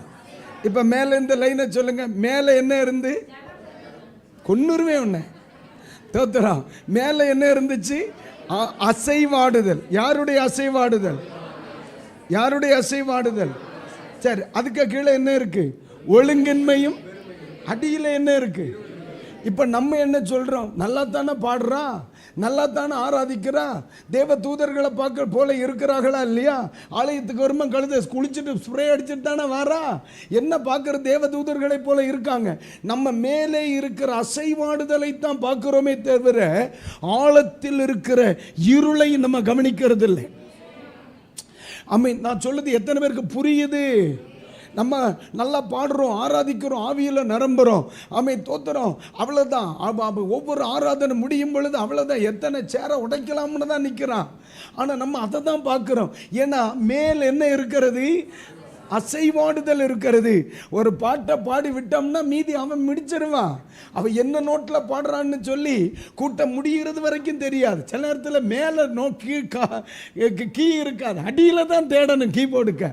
அவ்வளோ பயங்கரமாக பாடுவான். நான் தெளிவாக சொல்கிறேன், மேலே அசைவாடுதல், அதற்கு கீழே ஒழுங்கின்மை, அதுக்கு கீழே என்ன இருக்கு? ஆண்டவர் எதிலே மாற்றத்தை ஏற்படுத்தினார்? அடுத்த வார்த்தை என்ன சொல்லப்பட்டிருக்கிறது? வெளிச்சம் உண்டாக கடவுதுன்னார். அப்ப மாற்றம் மேலே ஏற்படணுமா கீழே ஏற்படணுமா? கீழே உள்ளே இருள் இருந்தால் அதுக்கு மேலே ஒழுங்கின்மை இருக்கும். அப்ப மாற்றம் வர வேண்டியது ஆழங்களில் விடுதலை வரணும். ஒருவரும் பார்க்க முடியாத இருதயத்திற்குள்ளே, ஒருவரும் பார்க்க முடியாத இருதயத்துக்குள்ளே, மற்றவர்களால் புரிந்து கொள்ள முடியாத இருதயத்துக்குள்ளே. எம்மா ரட்சிக்கப்பட்டு எத்தனை திருவிருந்து எடுத்தோம், இன்னும் பேசாதவர்கள் நம்ம குடும்பத்தில் இருக்கிறாங்க இல்ல, பேசாதவர்கள் நம்ம கூட வேலை பார்க்கறாங்க இல்ல, நம்ம முகத்தில் கூட பார்க்க முடியாதவர்களும் பார்க்காதவர்களும் நம்ம சபையில் இருக்கிறாங்க இல்ல. அப்ப தெரியாம கேட்கிறேன், ஆழத்துக்குள்ள என்ன இருக்கு? அல்லேலூயா. மேலோட்டமா அவையில நிரம்பிட்டு கிளம்புறா நீனு. அப்போ ஆண்டவர் ஆழங்களில் மாற்றத்தை எதிர்பார்க்கிறார். எத்தனை பேர் ஆமென் சொல்லுவீங்க? அல்லேலூயா. அப்ப இந்த இடத்துல பைபிள் என்ன சொல்லுது? எவனொருவன் ஆமென் தேவனிடத்தில் அன்பு கூறுகிறது போல மனிதனிடத்திலும் அன்பு கூற தன்னை பழக்குவிக்கிறானோ அவனுக்கு என்ன இல்லை? இடறல் இல்லை. நேசிக்க தெரிந்தவனுக்கு இடறல் இல்லை. கைகளை உயர்த்தி ஒரு ஆமென் சொல்லுங்க. அல்லேலூயா. பாட்டுக்கு வார்த்தைக்கு வார்த்தை சொல்லுவாங்க, I love you Jesus, I love you Jesus, I love you Jesus. ஆண்டவர் என்ன சொல்லி இருக்கிறார்? இந்த சிறியரில் ஒருவனுக்கு எதை செய்கிறாயோ அதை எனக்கு செய்கிறார். இவனை நேசித்தால் நீ அவரை நேசிக்கிறார், இவனை பகைத்தால் நீ அவரை பகைக்கிறார். இப்ப சொல்லுங்க பார்க்கலாம் ஒரு அல்லேலூயா. அல்லேலூயா. அப்ப இன்றைக்கு இரவிலே இனி தீங்கை காணாதிருப்பாய் என்று சொல்ல காரணம் என்ன? இப்பொழுது மனதார சொல்லணும், ஆண்டவரே இன்னைக்கு ராத்திரி நான் போன் பண்ணிடுறேன், அல்லது நாளைக்கு கூப்பிட்டு ஐ எம் சாரின்னு கேட்டுறேன். ஆண்டவரே இனி அந்த பகை எனக்கு வேண்டாம், இனி அந்த ஏற்றத்தாழ்வுகள் வேண்டாம், இனி அந்த உறவுகள் வேண்டாம். அவங்க ஒருவேளை ஆண்டவரை அறியாதவங்களா இருக்கலாம், அதுக்குன்னு பேசாம நடக்கணும்னு அவசியம் கிடையாது. ஒரு அல்லேலூயா. அவங்க சகோதரர்கள் தானே, அவங்க முறைமைகள் வித்தியாசமா இருக்கலாம். நல்லா இருக்கீங்களா அண்ணன், எப்படி இருக்கிறீங்க, இப்படி கேட்கறதுக்கு நீ கிறிஸ்தவனா தான் இருக்கணும்னு அவசியம் இல்லை, அவன் கிறிஸ்தவனா தான் இருக்கணும்னு அவசியம் இல்லை. இன்றைக்கு ராத்திரி ஆண்டவர் மிக தெளிவாய் பேசுகிறார். காண்கிற சகோதரனிடத்தில் அன்பாயிராதவன் காணாத தேவனிடத்தில் அன்பாயிருப்பது எப்படி? ஒரு அல்லேலூயா. ஒரு அல்லேலூயா. கருத்து வேறுபாடுகள் 1000 வரும், ஒரு நாள் சண்டையா இருக்கப்பட. ஆண்டவர் இயேசு என்ன சொன்னார்? தன்னை காட்டி கொடுத்தவனை எப்படி அழைத்தார்? அவன் சிநேகிதனே என்று அழைத்தார், சிநேகிதனே என்று அழைத்தார். தன் காதரை தன்னை வெட்ட வந்தவனை அவன் பிடிக்க வந்தவனை பேதுரு என்ன செய்தார்? வெட்டிடுறார். உடனே அற்புதம் யாருக்கு நடக்கிறது? அவன் தன்னை பிடிக்க வந்தவனுக்கு தேவன் அற்புதம் செய்தார். இப்ப எல்லாரும் வாய் திறந்து சொல்லுங்க, ஆண்டவரே நேசிக்க கிருபை தருவீராக. அல்லேலூயா. சொல்லுங்க அல்லேலூயா. அல்லேலூயா. இப்போ யாராவது உங்கள் மனசுக்குள்ளே வர்றாங்களா? சில ஆட்கள் அப்படியே உட்கார்ந்து இருக்கிறதுன்னு பார்த்தா டோட்டல் எண்ணிட்டு இருப்பாங்க. தோத்தர் இன்னாட்ட பேசலை, இன்னாட்ட பேசலை, இன்னாட்ட பேசலை. சில ஆட்கள் இப்படி இப்படி இப்படி இப்படி இப்படி வச்சு பார்ப்பாங்க. 10 விரல் தான் இருக்குது. இதுக்கு பேசாமல் மற்றவளை மாதிரி 16 கை இருந்திருக்கலாம். இல்லை என்றதுக்கு வசதியாக இருக்கும். 160 ஆயிடுச்சு இல்லையா? ஒரு கைக்கு 5ன்னா 80வது ஆயிரும். என்ன ஒரு 16 கை நமக்கு இருக்கும்னா தோத்திரம் 1 2 3 4 5 அது பாட்டுக்கு எண்ணலாம். இப்போ நமக்கு 2 கை தானே இருக்கு, 10 விரல் தானே ஆச்சு. ஆனால் தோத்திரம் பேசாதவர்கள் எண்ணிக்கை நிறைய இருக்கு. அப்போ அதனால இன்னைக்கு ராத்திரி இடறுதலுக்கு ஏதுவானவைகளை கண்டுபிடிக்கணும். என் குடும்பத்தின் இடறுதலுக்கு ஏதுவானது எனக்குள்ள இன்னும் பகை பாதுகாக்கப்படுவது, எனக்குள்ள இன்னும் வெறுப்பு பாதுகாக்கப்படுகிறது. ரட்சிக்கப்பட்டேன் என்று சொல்லியும், மனம் திரும்பினேன் என்று சொல்லியும், இயேசுவை ஏற்றுக்கொண்டேன் என்று சொல்லியும் அம்மை தோத்திரம். அன்னைக்கு ஒரு பாட்டு பாடினாங்க, தம்பி ஜாமிலினுடைய ஒரு பாட்டு. அம்மை தோத்திரம் என்ன பாட்டு கடைசியா பாடினீங்க? அல்ல இல்லம்மா, அதுக்கு முன்னாடி என் கூடவே இரும் என் இயேசுவே. ஆமை, ஓ இயேசுவே. அருமையான பாட்டு. இருளின் நேரத்தில் வெளிச்சமாயிரும் இல்லையா? அவர் கூடவே இருந்தார், உன்னை போடுவார், பரவாயில்லையா? அவர் கூடவே இருக்கிறார், கூடவே இருக்கிறார். அந்த பாட்டை பாடிக்கிட்டு பூதாவும் சண்டை போட்டு நடக்கிறான். ஆண்டவர் சொல்லுவார், இவனை கொல்லணும்னு நினைக்கிற வேற வழி இல்லைன்னு இருக்க. புரியுதா இல்லையா? அந்த பாட்டு கேட்டுக்கிட்டு அப்படியே ஜெபம் பண்ணிட்டு இருந்தேன். இந்த பாட்டு கேட்ட உடனே எனக்கு சப்ஜெக்டை பார்த்த உடனே எனக்கு சிரிப்பா இருந்துச்சு. ஆண்டவரே பாடு பாடு வாரடான்னு. ஹல்லேலூயா. என்னை கேட்கிற தேவனுடைய பிள்ளைகளே, ஆண்டவர் நம்மோடு கூட இருக்கிறது பிரச்சனை இல்லை. அவர் கூடவே இருக்கிற விரும்புகிற நாம் பலரோடு ஐக்கியமா இருக்க நம்ம விரும்பலையே, அவரோடு ஐக்கியமா இருக்க விரும்புகிறோம். ஆண்டவர் என் கூட இருக்கணும், ஆண்டவர் என் கூட பேசணும், ஆண்டவர் என் கூட நடக்கணும், ஆண்டவர் என் கூட உலாவணும், இதெல்லாம் விரும்புகிறேன். ஆனால் நான் மட்டும் யார்ட்டையுமே என்ன செய்ய மாட்டேன், பேச மாட்டேன். அது ஒரு தேவனுடைய பிள்ளைக்கு அழகல்ல. இப்படியே நீங்க வளர்ந்தீங்கன்னா அது உங்களை இடற பண்ணும், உங்க நிலை நிற்புக்கு அது பாதிப்பை ஏற்படுத்தும், அது உங்கள் வளர்ச்சிக்கு பாதிப்பை ஏற்படுத்தும். இன்னைக்கு ராத்திரி வேளை அந்த குப்பையை தூக்கி தூர போட்டான். கைகளை உயர்த்தி ஒரு அல்லேலூயா சொல்லுங்க. அல்லேலூயா. ஒப்புரவாகுதல் ரொம்ப முக்கியம், ஒப்புரவாகுதல் ரொம்ப முக்கியம், ஒப்புரவாகுதல் ரொம்ப முக்கியம். கர்த்தருக்கு ஸ்தோத்திரம். கிருபையில் வளரணும்னு நினைக்கிற எல்லாருக்கும் சொல்றேன், யாரிடத்திலும் பிணக்கமாக இருக்கக்கூடாது. ஒப்புரவாகுதல் ரொம்ப முக்கியம். என்னுடைய இருதயம் எல்லார் மேலும் பற்றுதலாக இருக்கணும், எல்லாரையும் நேசிக்கணும். கர்த்தர் கிருபை தருவாராக. என்ன சைலண்டா இருக்கிறீங்க? இதே நேரத்தில் மகளே, உன்னை ஆண்டவர் உயர்த்துகிறதை பார்க்கிறேன். Glory to காடும்பா.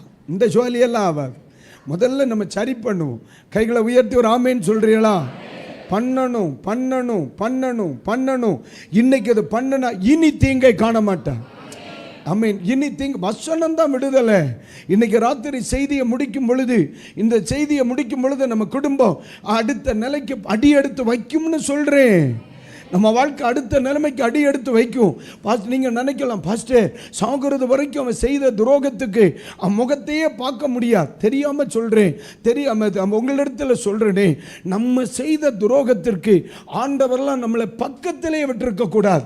இவ்வளவு துரோகிகளாக இருந்த நம்மை ரட்சித்து அபிஷேகம் பண்ணி தன்னுடைய சொந்த இரத்தத்தினால் கழுகி நம்மை பிள்ளைகள் என்று சொல்லுகிற நிலையில் அவர் வைத்திருப்பார் என்று சொன்னார்.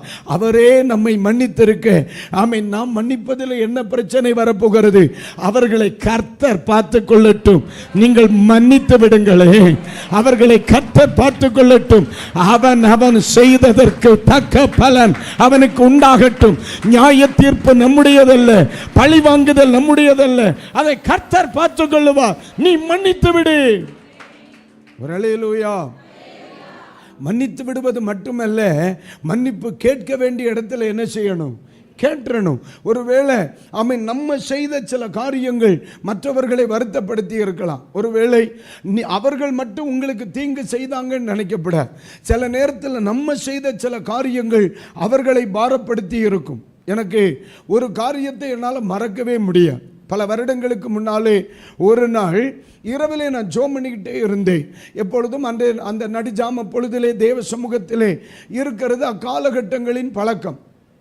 ஒரு நாள் இரவு ஜெபம் பண்ணிக்கிட்டே இருக்கும் பொழுது ஒரு 2 மணி நேரத்துக்கு மேலே நான் ஜெபம் பண்ணி இருப்பேன், என் நினைவு சரியானா. அப்படியே ஜெபம் பண்ணிட்டு இருக்கிறேன். திடீர்னு சொல்லி பார்த்தீங்கன்னா ஒரு லெவலில் வந்த பிறகு எனக்கு அதுக்கு மேலே தேவ பிரசன்னத்தை என்னால் உணர முடியவில்லை. பைபிள் எப்பவுமே கிருபை மேல் கிருபை தரும். ஆவியானவர் எப்பொழுதுமே கிருபையின் மேல் கிருபை. நேற்றுக்கு இருந்ததை விட இன்றைய அனுபவம் வித்தியாசமாக இருக்கும். இன்று காலை இருந்ததை விட மதியான அனுபவம் வித்தியாசமாக இருக்கும். மத்தியானம் இருக்கிறத விட சாயந்தர அனுபவங்கள் வித்தியாசமாக இருக்கும். என்ன கிருபை என்ன செய்யும்? பெருகி கொண்டே இருக்கும். கிருபை என்ன செய்யும்? பெருகி கொண்டே இருக்கும். கைகளை உயர்த்தி ஒரு அல்லேலூயா சொல்லுங்க. என்கிட்டே இருக்கும். ஆமை தோத்திரம். கிருபை என்ன செய்யும்? பெருகி கொண்டே இருக்கும். கிருபை பெருகி கொண்டே இருக்கும். இப்போ நைட்டு நான் உட்காந்து ஆமை தோத்திரம் ஒரு 2 மணி நேரம் பக்கத்துக்கு மேலே ஜெபம் பண்ணி இருப்பேன். ஜெபம் பண்ணிகிட்டே இருக்கிறேன். திடீர்னு பார்த்தீங்கன்னு சொன்னால் ஒரு மறைவு மாதிரி, அதுக்கு மேலே என்னால் போக முடியல. எனக்கு இப்போ நடந்து வந்துக்கிட்டே இருக்கிறோமில்ல, இப்படி வரும்பொழுது இதுக்கு மேலே என்னால் போக முடியல. ஒரு தடையை பார்க்குறேன். அதுக்கு மேலே தேவ பிரசன்னத்தை உணர முடியல. அதுக்கு மேலே ஆழமாக சிந்திக்க முடியல. அதுக்கு மேலே சில காரியங்கள் எல்லையை கடக்க முடியல. கடக்க முடியாத ஒரு எல்கை எனக்கு முன்னால் இருக்கிறத நான் உணர்றேன். இதை சொல்லும் பொழுது ஏதேன் தோட்டத்திற்குள்ளே ஜீவ விருட்சத்திற்கு போகிற வாசலை கர்த்தர் என்ன செய்தார்? அடைத்தார்.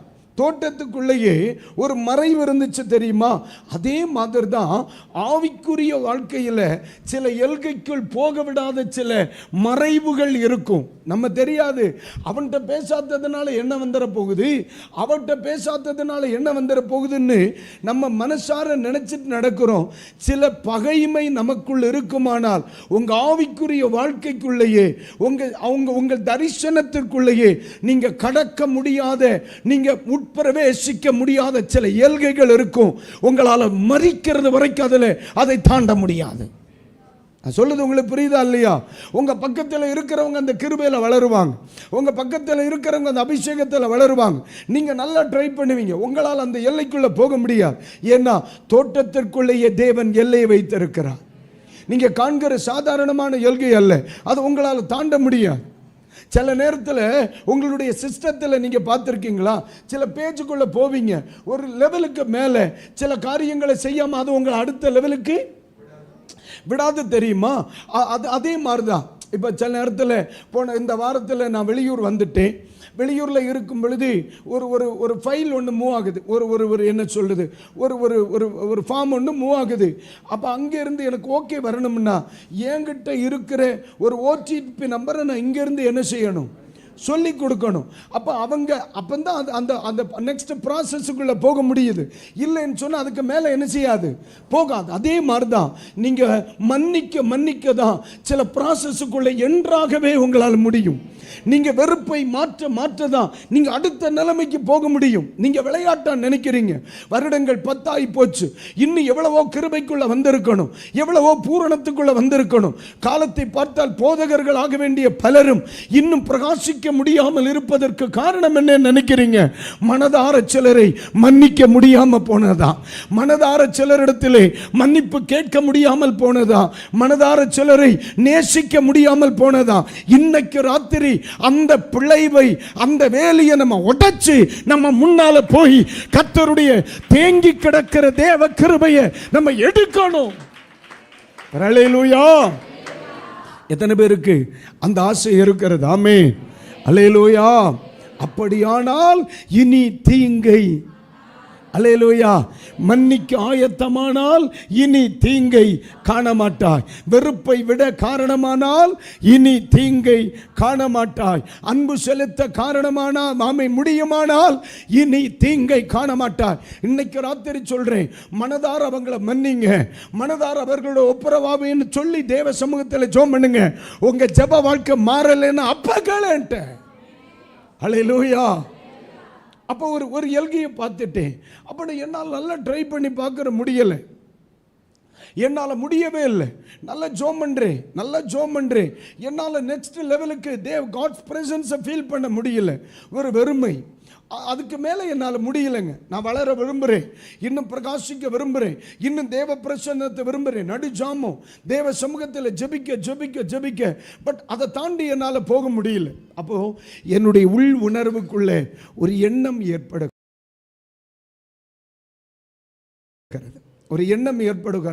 என்ன, ஒருவேளை தேவன் விரும்பாத ஏதேனும் என்னில் காணப்படுமோ? எப்படி? நம்ம உடனே என்ன சொல்லும்? இயேசுவின் நாமத்தில் பொல்லாத ஆவியை வெளியே போன்றான். ஐயோ, இங்க ஆவி இல்லை, நம்ம கையில் இருக்கிற பெரிய ஆவியே நம்ம தான். நம்ம உடனே ஒரு ஜெபிக்க முடியலை, இது பிசாசோட வேலையாத்தான் இருக்கும். என்னால் ஆவியில் நிரம்பி ஆராதிக்க முடியல, இது பேயோட வேலையாத்தான் இருக்குன்னு பழி அவன் மேலே வச்சிருக்கிறோம். அதை தான் நான் நேரமே சொன்னேன், நமக்கு ஒன்றுமே முத நாளே சொன்னேன், நமக்கு ஒன்றுமே தெரியாது. ஆனால் ஒன்றும் தெரியாதுங்கிறதே நமக்கு, அதுதான் நம்மக்கிட்ட இருக்கிற பெரிய வியாதி. நமக்கு ஒன்றும் தெரியாது, ஆனால் தெரியாதுங்கிறதே நமக்கு தெரியாது. அதனால தான் சொல்கிறேன், நம்ம இன்னைக்கு சிலதை தெரிஞ்சுக்கணும். சிலர் வளராமல் இருக்கிறது பிசாசுக்கு போராட்டம் அல்ல, மன்னிக்க முடியாமல் போனதுனால தான். சிலரை மறக்காம போனதுனால தான், சிலரை விடாமல் போனதுனால தான், சிலர் மேல் இருக்கிற வெறுப்பை விட முடியாமல் போனதுனால தான் உங்கள் ஆவிக்குரிய வாழ்க்கைக்குள்ளே சில வேலிகள் இருந்து கொண்டிருக்கிறது. அதை கர்த்தர் உடைக்க கிருபை தருவாராக. அல்லேலூயா!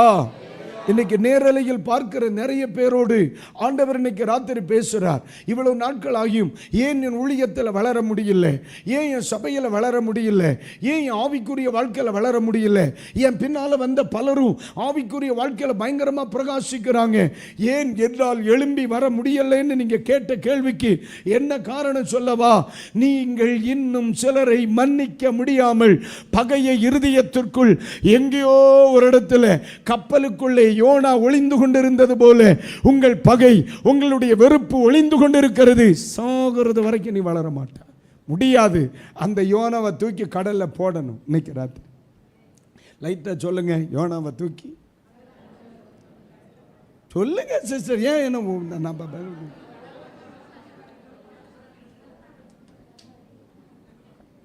அல்லேலூயா. கீழ்ப்படியாமை என்கிற யோனாவை தூக்கி கடலை போட்டுறான். ஆமென். மன்னிக்க முடியாத இருதயம் என்கிற யோனாவை தூக்கி கடலை போடணும். இல்லைன்னா இனி உங்களுக்கு பிரகாசம் இல்லை. இதான் லெவல். இதுக்கு மேலே என்ன முட்டினாலும் மோதனாலும் முன்னால் போக மாட்டேன், முடியாது. லாக் ஆயிருச்சுன்றேன், முன்னால் போக முடியாது. அன்னைக்கு ராத்திரி அப்போ நான் புரிஞ்சுக்கிறேன், ரைட்டு இதில் ஏதோ பிரச்சனை இருக்குது. அப்போ நான் யாரிடத்திலே வேதம் சொல்லுகிறது, ஆவியானவர் தாமே நமக்கு உதவி செய்கிறவர். அப்போ இந்த இடத்துல நமக்கு யார் தேவைப்படுகிறார்? நமக்கு உதவி செய்கிறவர், ஆலோசகர் தேவைப்படுகிறார். இது ஒரு பாஸ்டர்கிட்ட போய் கேட்க முடியாது, பாஸ்டர் இதுக்கு மேலே ஏன் ஜோம் பண்ணலை. உடனே சில பாஸ்டர்லாம் அவ்வளோ தோத்தர், உங்களுக்கு விரோதமாக சாத்தான் எழும்பி நிற்கிறத பார்க்கலன்றான். தோத்தர். அப்புறம் இதுக்கு மேலே அடுத்த பிரச்சனை ஆகிப்போம். அதனால் நமக்கு தேவை ஆவியானவர். வேறு ஒருவரும் உங்களை போதிக்க வேண்டுவதில்லை, உங்களுக்குள் இருக்கிற ஆவியானவரே உங்களை போதிக்கிறார். அப்படிதான் நம்ம படிக்கிறோம். அப்போ பரிசுத்த ஆவியானவரிடத்தில் கேட்ட பொழுது எனக்கு ஒரு நினைவு வருந்தது, ஒரு குறிப்பிட்ட விஷயம். அப்படின்னா ஒரு வளைந்த கரண்டி, ஒரு வளைந்த கரண்டி தெரியுமா இல்லையா? அதை வச்சு என்ன செய்வீங்க? என்ன குழம்பு வைப்பீங்களா? சரி. அப்போ ஒரு வளைந்த கரண்டி சாப்பிட்றதுக்கு யூஸ் பண்ணுவோம்லப்பா. ஆமை தோத்தர் பயன்படுற ஸ்பூன், அவ்வளோதான். ஸ்பூன் இங்கிலீஷ்லம்மா, நான் தமிழில் சொன்னேன். ஆமை தோத்திரம், வெரி குட். ஓகே, ஒரு வளைந்த கரண்டி டக்குன்னு எனக்கு நினைவுக்கு வருகிறது. அப்போது இந்த வார்த்தையை கேட்ட உடனே தோத்திரம், இந்த வார்த்தையை கேட்ட உடனே என் மனதிற்குள் ஒரு எண்ணம், இது என்ன கரண்டி நினைவுக்கு வருகிறது அப்படின்னு சொன்ன உடனே ஒரு சத்தம், என் தாசன் உன்னை மன்னிக்காத பட்சத்தில் இனி உன்னால் வளர முடியாதுன்றார். என் தாசன் உன்னை மன்னிக்காத பட்சத்தில் இனி உன்னால் என்ன செய்ய முடியாது, வளர முடியாதுன்னார். இப்போ காட்சி என்ன? கரண்டி. சத்தம் என்ன? என் தாசன் உன்னை மன்னிக்காத பட்சத்தில் இனி வளர முடியாதுன்ட்டார். சரி, ஜுவாலி முடிஞ்சு. இப்போ இனி நான் போராட முடியுமா? உடனே ஆண்டவருடைய சமூகத்தில் உட்கார்ந்து அந்த நாளை நினைத்து பார்த்தேன். அப்போது அந்த நாளை நினைத்து அந்த நிகழ்ச்சி சொல்லவா? பைபிள் காலேஜில் உங்கள் சர்ச்சிலேருந்து ஒரு தம்பி படிக்கிறான், பேர் என்ன? தினேஷ் படிக்கிற காலேஜில் தான் நானும் படித்தேன். அப்போது மத்தியான நேரத்தில் இந்த சாப்பாடு சர்வ் பண்ணுற ஒரு டியூட்டி போடுவாங்க. அப்போ இந்த பைபிள் காலேஜில் எல்லாம் ரசம் எல்லாம் கொஞ்சம் லாங்காக இருக்கும், புரியலையா? கொஞ்சம் உப்பு புளி நாக்கில் படணும்னா 1 லிட்டராவது யூஸ் பண்ண வேண்டிய இருக்கும். இப்போ மாதிரி புரிஞ்சுதான் உங்களுக்கு? சில வீடுகளில் ரசம் ஒரு 20 மில்லி ஊற்றினாலே நமக்கு உப்பு புளி என்ன செய்திடும், ரைட்டு நம்ம ரசம் தான் சாப்பிடுதோம் அப்படின்னு ஒரு ஃபீல் வரும். சில ஆட்கள் வைக்கிற ரசத்தை நம்ம ஃபீல் பண்ணணுன்னாலே 2 லிட்டர் தேவைப்படும். அங்கே அப்படித்தான் இருக்கும். அப்போ இப்போ எப்படி இருக்குன்னு எனக்கு தெரியல, அப்போ அப்படித்தான் இருக்கும். அன்னைக்கு 52 மாணவர்கள். அப்போ எனக்கு சர்வ் பண்ணுற டியூட்டி கொடுத்துருந்தாங்க. அவன் எனக்கு அந்த பெரிய வாழை பார்த்துக்கிடுங்க, பெரிய வாழை, அதில் ஒரு சின்ன கரண்டி தந்திருந்தான். கரண்டி எப்படி இருக்குது? சின்ன கரண்டி. அதுவே 1 லிட்டர் ஊற்றினா தான் நாக்குக்கு பிடிக்கும். ஆனால் ஒரு 15 தடவையாவது ஒருத்தனுக்கு ஊற்றான். ஆக 50 நிமிஷம் தான் நமக்கு சாப்பிட்ற நேரம். இங்கே ஊற்றி வர்றதுக்கு முன்னாலே, அங்கே ஊற்றி முடிக்கிறதுக்கு முன்னாலே இவன் சாப்பிட்டுட்டு போயிடுவான். ஒரு ஆளுக்கு ஒரு 15 வாட்டியாவது என்ன செய்யணும், ஊற்றணும். நான் ஒரு 5 பேருக்கு ஊற்றியிருப்பேன், அங்கேருந்து திட்டுறானுவேன் என்ன. அப்போ உடனே நான் அந்த மெஸ் மேனேஜரை பார்த்து கேட்குறேன், பிரதர் வேறு ஏதாவது ஒரு பாத்திரம் அல்லது ஒரு பெரிய கரண்டி என்ன செய்யுங்க கொடுங்க, நான் சீக்கிரமாக நானும் சாப்பிடணும், தாரேன். உடனே அவன் பெரிய ஆள், அவன் சொன்னான், உன்னால் முடியும்னா இதில் விளங்கிட்டு போ, இல்லைன்னா வச்சுட்டு உன் சோழியை பாருன்ட்டான். அவன் ரொம்ப ஆவிக்குரியவனாக இருந்திருக்கான். கழுதை நம்மளை தோத்துறோம். சரி, இருந்தாலும் நான் பொறுமையை கடைப்பிடிச்சு மறுபடியும் என்ன செய்ய ஆரம்பித்தேன். எல்லாம் என்னை திட்ட ஆரம்பித்தோடனே எனக்கு என்ன தெரியாமல் மாம்சம் தலைக்கேறிடுச்சு. உடனே நான் என்ன பண்ணி மறுபடியும் அவன்கிட்ட காட்டு, வச்சுட்டு போன்ட்டான். அவ்வளோதான், சோழியை பாருடான்னு அந்த வாளியை எடுத்து ஏன் சோத்து டப்பாவில் மட்டும் அப்படி சரித்து ஊற்றிட்டு இந்த கரண்டியை ரெண்டாக வளைச்சி, புரியுதோ, இந்த கரண்டியை ரெண்டா, ஏன்னா இனி இது எவனுக்கு என்ன செய்யப்படாது, பையன் உதவக்கூடாதுன்னு சொல்லி மறித்து ஜன்னல் வெளியே எடுத்து எரிஞ்சிட்டு நான் சாப்பிட்டுட்டு கிளாஸுக்கு போயிட்டேன். மேட்ரு முடிஞ்சா இல்லையா? இது நடந்து எத்தனை வருஷம் ஆகுதுன்னு நினைக்கிறீங்க? ஏறத்தாழ ஒரு 5 ஆண்டுகளுக்கு இருக்கும். இது ஒரு 5 ஆண்டுகளுக்கு பின் நடக்கிற, 5 இல்லை 6 வருஷங்களாவது இருக்கணும். அவனுக்கு பிறகு நடக்கிற ஒரு சம்பவம். அப்போ இப்போ என்ன செய்யுது, எங்கள் பாஸ்டர் வருகிற வழியில் இந்த கரண்டி என்ன செய்யுது, கிடக்கு. அது விழுது. அந்த பக்கம் தென்னை மரத்து முட்டில் விழுந்திருந்தால் பிரச்சனையே எல்லாம் போயிருக்கும். அது பாதையில் விழுந்து கிடக்குது. அப்போ அது விழுந்த உடனே நானும் போயிட்டேன். அது இவர் கிளாஸ் எடுக்கிறதுக்கு வர்ற வழியில் இது கரண்டியை பார்த்தார். உடனே மிஸ் மேனேஜரை கூப்பிட்டு ஏன் இங்கே கிடக்குன்னார்.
ஹalleluya. ஹalleluya சொல்லுவோம். ஹalleluya. நேரம் அதிகமாய் சென்று விட்டது. ஆகவே வேகமாய் ஒரு சில வார்த்தைகளை கூட சொல்லி உங்களுக்காக ஜெபிக்க விரும்புகிறேன். இவ்வளவு நேரம் நான் பேசுறதில்லை. இனி ஒரு 2 நிமிஷம் நீங்க பேச போறீங்க. அதில் தான் விடுதலையே நடக்க போகிறது. ஆமென்.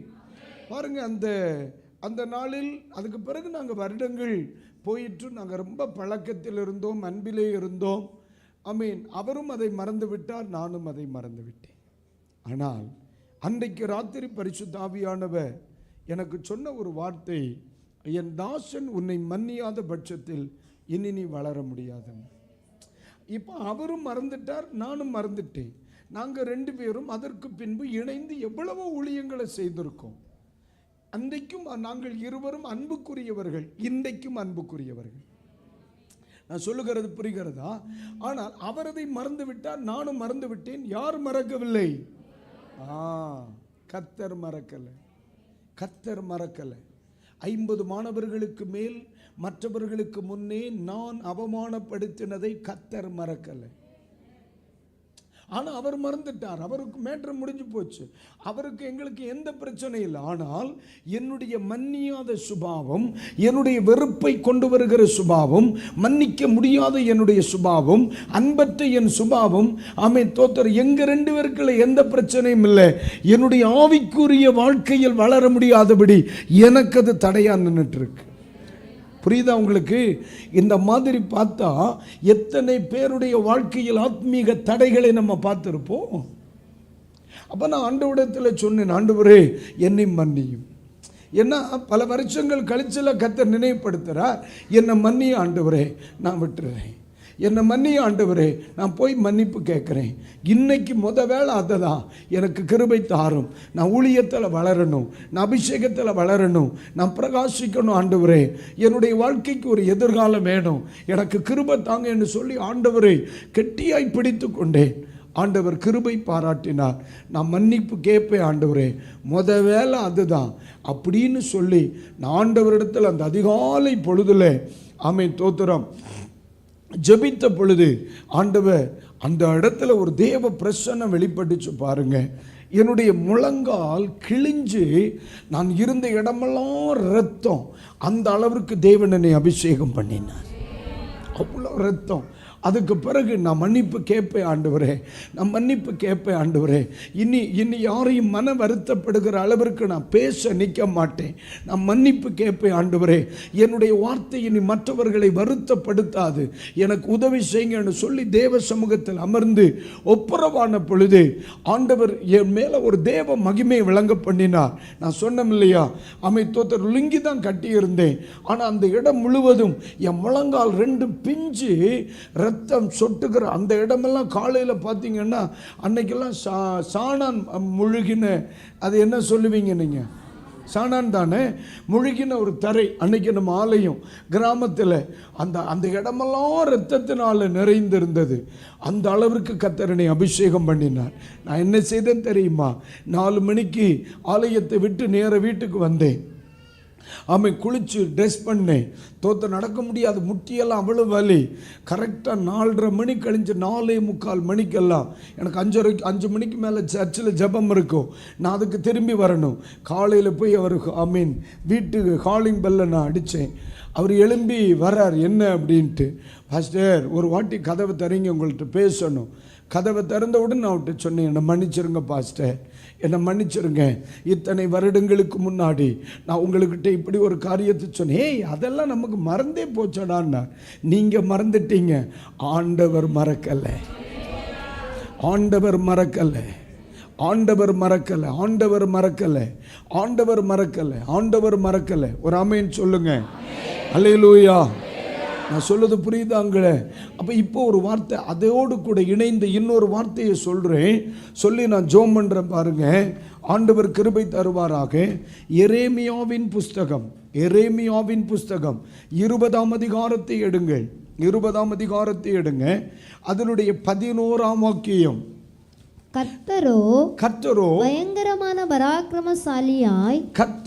பயங்கரமான பராக்கிரமசாலியாய் என்னோடு இருக்கிறார் ஆகையால் என்னை துன்பப்படுத்துகிறவர்கள், இந்த வார்த்தையை கவனிங்க, என்னை துன்பப்படுத்துகிறவர்கள் மேற்கொள்ளாமல் இடறுவார்கள், தங்கள் காரியம் வாய்க்காதபடியால் மிகவும் வெட்கப்படுவார்கள். கைகளை உயர்த்தி ஒரு அல்லேலூயா சொல்லுங்க. சத்தமா ஒரு முறை கூட சொல்லுங்க, அல்லேலூயா. இந்த இடத்திலே ஆமென் தோத்தர ஒரு தேவ மனிதன் மிக தெளிவாய் சொல்லுகிற ஒரு வார்த்தையை கவனிங்க. ஆமென், தேவ பிள்ளைகளுக்கு விரோதமாக எழும்புகிறவர்கள் இடறி விடுவார்கள். நம்ம நினைப்போம் நம்ம சொல்றது யாருக்கும் தெரியாது, நம்ம பேசுறது யாருக்கும் தெரியாது, நம்ம நடந்து கொள்ளுகிற விதங்கள் யாருக்கும் தெரியாது. இன்னைக்கு ராத்திரி ஆண்டவர் சொல்லுகிறார், யார் இடறுவார்களாம்? தேவ பிள்ளைகளுக்கு விரோதமாய் எழும்புகிறவர்கள் இடறி விடுவார்கள்னு சொல்லப்பட்டிருக்கு. அப்போ ஏற்கனவே அங்கே என்ன படிக்கிறோம்? தோத்தர், எந்த மனிதனிடத்தில் அன்பு இல்லையோ அவன் என்ன செய்து விடுவான்? எந்த மனிதன் பகையை மனதில் வைத்திருக்கிறானோ, மன்னிக்க முடியாதவனாய் இருக்கிறானோ, அது அவனுடைய வாழ்க்கையை இடற பண்ணிவிடும். அதே மாதிரி தான் ஒரு தேவனுடைய பிள்ளையை, ஒருவேளை நீங்க இருக்கலாம், ஒரு தேவனுடைய பிள்ளை நீங்க, உங்களை காரணமின்றி ஒரு மனிதன் பகைத்து உங்களை வெறுப்பானே, ஆனால் அவனுக்கு விரோதமாக நீங்க எழும்ப வேண்டிய அவசியம் இல்லை, அவனுக்கு விரோதமாக நீங்க போராட வேண்டிய அவசியம் இல்லை, அவன் தானாகவே இடறி விடுவான். நான் சொல்லுகிறது உங்களுக்கு புரியுதா இல்லையா? பதிலுக்கு பதில் பேச வேண்டிய எந்த அவசியமும் கிடையாது, பதிலுக்கு பதில் பேச வேண்டிய அவசியம் கிடையாது, வழக்காட வேண்டிய அவசியம் கிடையாது. நம்முடைய தேவன் நியாயம் தீர்க்கிற கர்த்தர். நீதிமானுக்கு விரோதமாய் எழும்புகிறவர்கள் குற்றவாளிகள் ஆவார்கள். ஒரு ஆமென் சொல்லுவோம். அல்லேலூயா.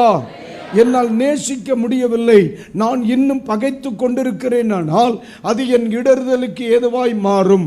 ஆமென். தேவ பிள்ளைகளை அதான் ஆபிரகாம் சொல்லுகிறார், உன்னை ஆசீர்வதிக்கிறவர்களை நான், அல்லேலூயா, உன்னை சபிக்கிறவர்களை நான். அப்போ ஒருவன் சாபம் வாங்க வேண்டுமானால், சபிக்கப்பட்டவனாய் மாற வேண்டுமானால், ஆசீர்வதிக்கப்பட வேண்டிய ஒரு மனிதனை ஒருவன் சபிக்க ஆரம்பித்து விட்டாலே அவனுடைய வாழ்க்கை சாபமாய் மாற ஆரம்பித்து விடுகிறது. அல்லேலூயா. ஆகவே இன்றைக்கு இரவு நேரத்தில் என்னை ஆண்டவர் எப்படி உருவாக்குகிறார்? ஒரு நாளும் தாவீதனுடைய வாழ்க்கையின் மிகப்பெரிய ரகசியமே அதுதானே. அவன் சவுலை கொல்லுவதற்கு கிடைக்கிற ஒரு வாய்ப்பு கிடைக்கதில்லை, அப்போ போகிறார், ஆனால் கொல்லுவதற்கு அவருக்கு மனம் வரவில்லை, பயப்படுகிறார். வஸ்திரத்தின் ஒரு ஓரத்தை வெட்டி விட்டு வருகிறார். வஸ்திர தொங்கல் இப்போ யார் கையில் இருக்கு? சவுலின் வஸ்திர தொங்கல் இப்பொழுது தாவீதின் கையில் இருக்கு. ஆனால் கொல்ல வேண்டும் என்று போனவர் வஸ்திர தொங்கலோடு வந்தார். பைபிள் சொல்லுகிறது, வஸ்திர தொங்கலை வெட்டியது நிமித்தம் அவனுடைய இருதயம் என்ன செய்துச்சு? அடித்து கொண்டிருந்தது. இதுதான் உண்மையான ஒரு ஆவிக்குரிய வாழ்க்கை. புரியுதாமா? சில ஆட்கள் யாரை என்ன பேசினாலும் அவனுக்கு இருதயம் அடிக்கவே செய்யாது. யாரை ஏளனம் பண்ணினாலும், யாரை குறை சொன்னாலும், யாரை தப்பா பேசினாலும் அவன் இருதயம் அடிக்கவே செய்யாது. ஒன்று புரிஞ்சுக்கிடுங்க, நல்ல ஆவிக்குரியவனை குறித்து நான் ஒரு அடையாளம் சொல்லட்டா, அவன் கை தட்டுறதோ, ஆவியில் நிரம்புறதோ, அந்நிய பாச பேசும் பொழுது அவன் பரவசப்படுகிறதோ, இது ஒன்றுமில்லை. ஒரு சின்ன பிழை செய்வானே, ஆனால் அவனுடைய இருதயத்தால் அதை பொறுக்க முடியாது. அது ஸ்பிரிச்சுவல் குவாலிட்டி, அதுதான் தரமான ஆவிக்குரிய வாழ்க்கை. ஒரு சின்ன வார்த்தை அவனுக்குள்ளே விடறுதலுக்கு ஏதுவான ஒரு வார்த்தை, இது தவறான ஒன்றை அவன் செய்வானே, ஆனால் அவன் இறுதி அவனை விடாது. அதை ஒப்புரவாக மட்டும், அதில் மன்னிப்பு கேட்கறது வரைக்கும், அதை விடுகிறது வரைக்கும், அந்த காரியத்தை ரெட்டிஃபை பண்ணுறது வரைக்கும் அவனுக்குள்ளே இருக்கிற ஆவி அவனை சும்மா இருக்க விடாது. That is real spirituality. அதுதான், அது உண்மையான ஆவிக்குரிய வாழ்க்கை, உண்மையான ஆவிக்குரிய வாழ்க்கை. ஒரு அல்லேலூயா சொல்லுங்க. அல்லேலூயா. இன்னைக்கு தாராளமாக பகையை மனசில் வச்சுக்கிட்டு ஆமென் ஆவியில் நரம்புவாக, அந்நிய பாச பேசுவாக, தேவ கிருபையில் நிற்பாக, தீர்க்க தரிசனமெல்லாம் சொல்லுவாக. ஆமென் சொல்லலாம், ஆனால் நிற்காது. மிக தெளிவாக சொல்கிறேன், நிற்காது. பைபிள் சொல்லுகிறது, ஆமென் தோத்தர், அன்பு இல்லாதவன் இன்னும் எதில் தான் இருக்கிறான்? இருளில் இருக்கிறான். ஒரு ஆமென் சொல்லுங்க. அல்லேலூயா. அன்பு சகல பாவங்களையும் எல்லா சகல காரியங்களையும் மூடும், சகிக்கும் என்று சொல்லப்பட்டிருக்கிறது இல்லையா? தோத்திரம். வேதம் சொல்லுகிறது, அது 1 கொரிந்தியர் எடுங்க. 1 கொரிந்தியர் அதனுடைய 13ஆம் அதிகாரத்தில் தானே இருக்கு. தோத்திரம். 1 கொரிந்தியர் 13 தானா? தெரியலையே. 13 தானா? தோத்திரம். அது எத்தனாவது வசனத்தில் இருந்து அதை படிக்கிறோம்? இருக்கா இல்லையா? தோத்திரம். அன்பு என்ன செய்யும்? 4ஆம் வசனம், 13ஆம் அதிகாரம் 4ஆம் வசனம். அன்பு நீடிய சாந்தம், அன்புக்கு பொறாமை இல்லை, தன்னை புகழாது, இராது, அயோக்கியமானதை செய்யாது, தற்பொழிவை நாடாது, சினமடையாது, தீங்கு நினையாது, அநியாயத்தில் சந்தோஷப்படாமல் சத்தியத்திலே சந்தோஷப்படும், சகலத்தையும் சகலத்தையும் சகலத்தையும் சகலத்தையும். ஒரு அல்லேலூயா சொல்லுங்க. அந்த வசனத்தை கூட ஒரு முறை கூட, சகலத்தையும் சகலத்தையும் சகலத்தையும் சகலத்தையும். அவ்வளவுதான். அல்லேலூயா. நல்லா நேசிக்கிறவனால் சகிக்க முடியும். அன்பு இருக்கிற ஒரு தேவனுடைய பிள்ளையினால் நம்ப முடியும். ஒரு ஆமீன் சொல்லுங்க. சில ஆட்கள் சொல்லுவாங்க, எல்லாரையும் நம்பி நம்பி நம்பி மாறுறேன்னு. அதுக்கு காரியமே தான், எல்லாரையும் நம்பிடும். அது சில ஆட்கள் எல்லாம் நம்பி நம்பி தான் கெட்டாங்க தெரியுமா? தோத்திரம். அன்பு அன்பு நம்பும், அன்பு நம்பும், அன்பு. அல்லேலூயா, அல்லேலூயா. சில ஆட்கள் சந்தேகப்பட்டுக்கிட்டே சுற்றுவான். 10 வருஷம் 20 வருஷம் 30 வருஷம் தோத்திர குடும்ப வாழ்க்கை செய்தாலும் இன்னைக்கு நம்பிக்கை வரல. பலர் மேலே சந்தேகப்பட்டுக்கிட்டே சுற்றுவான். தோத்திரம். ஆனால் பைபிள் சொல்லுகிறது, அன்பு நம்பும், அன்பு நம்பும். வேற ஆமீன் சொல்லுங்க. அல்லேலூயா. அப்போ இடறுதலுக்கு ஏதுவானது என்னது? தேவ பிள்ளைகளுக்கு விரோதமாக எழும்புறது. இடறுதலுக்கு ஏதுவானது என்னது? பகை உணர்வை இன்னும் மனசுக்குள்ள வைக்கிறது. மன்னிக்க முடியாத இருதயங்கள் இருக்கிறது. விட்டு கொடுக்க முடியாத இருதயங்கள் இருக்கிறது. அன்பு செலுத்த முடியாத இருதயங்கள் இருக்கிறது. இன்னைக்கு ராத்திரி ஆண்டவர் சொல்லுகிறார், இந்த குப்பைகளை தூக்கி இன்னைக்கு ராத்திரி வெளியே போட்டா என் பிள்ளைகளுடைய வாழ்க்கையில் இனி தீங்கை. ஆனால் அன்னைக்கு காலையில் அதிகாலை ஒரு 5 மணிக்கு முன்னால் 4:45 மணி இருக்கும். அது அந்த மனிதர் என்னை கட்டி பிடிச்சி, அவர் அப்படியே தூக்கத்தில் எழும்பி வந்து யாரடான்னு கேட்டார். கட்டி பிடிச்சி என்னை பிளஸ் பண்ணார். நீ நல்லா இருப்ப மக்களே என்னார். என்னை பார்த்து சொன்னார், நீ ரொம்ப நல்லா இருப்படான்னார். அன்னைக்கு அவர்கிட்ட காலையில் ஜோம் பண்ணிட்டு போய் என்ன செய்தேன், 5 மணிக்கு முன்னால் அவர் வீட்டை கதவை தட்டி திறந்து, சாரி பாஸ் என்னை மன்னிச்சிருங்கன்னு சொல்லி தோத்திரம் பிடிச்சிக்கிட்டேன். காலை தோத்திரம் மன்னித்தா. ஆனால் இன்னைக்கு சொல்கிறேன், தேசம் அறிகிற ஒரு மனிதனாய் வருவதற்கு அதுதான் ஒரு காரணமாகவே அமைஞ்சது. அதுதான் ஒரு காரணமாக. ஆண்டவர் மிக தெளிவாக சொன்னார், அவன் உன்னை மன்னியாத பட்சத்தில் இனி உன்னால் வளர முடியாதுன்ட்டு. அப்போ தேவ சமூகத்தில் நம்ம ஏன் போய் ஒப்புரவாகிறோம்? ஏன் நாம் ஒப்புரவாகிறோம்? தோத்திர ஆண்டவர் என்னை மன்னிச்சுருங்க பிரதர், நமக்கு வளரணும் இல்லைப்பா, நமக்கு வளரணும் இல்லை. நான் அதனால தான் சொல்கிறேன். தோத்திர அவரும் மறந்துட்டார், நானும் மறந்துட்டேன். ஆனால் யார் மறக்கலை? கர்த்தர் மறக்கலை. அதுதான் பிரச்சனை. அதாவது தோத்திர மோசைக்கு விரோதமாய் மிரியாமும் ஆரோனும் பேசினதை மோசே என்ன செய்யலை? கேட்கலை. ஆனால் யார் கேட்டா? கர்த்தர் கேட்டார். பைபிள் அழகா சொல்லுகிறது, என் தாசனாகிய மோசைக்கு விரோதமாய் பேச உனக்கு பயம் இல்லாமல் போனது என்னன்ட்டார். அப்போ அந்த இடத்துல நீங்களும் நானும் பிரச்சனை. நம்ம 2 பேரை விட 3வது ஒரு நபர் நம் நடுவில் இருக்கிறாரே. என் வீட்டுக்குள்ள நான் பேசும் பொழுது அவர் கேட்கிறார். என் வீட்டுக்குள்ள நான் நடந்து கொள்கிற விதத்தை அவர் கேட்கிறார்.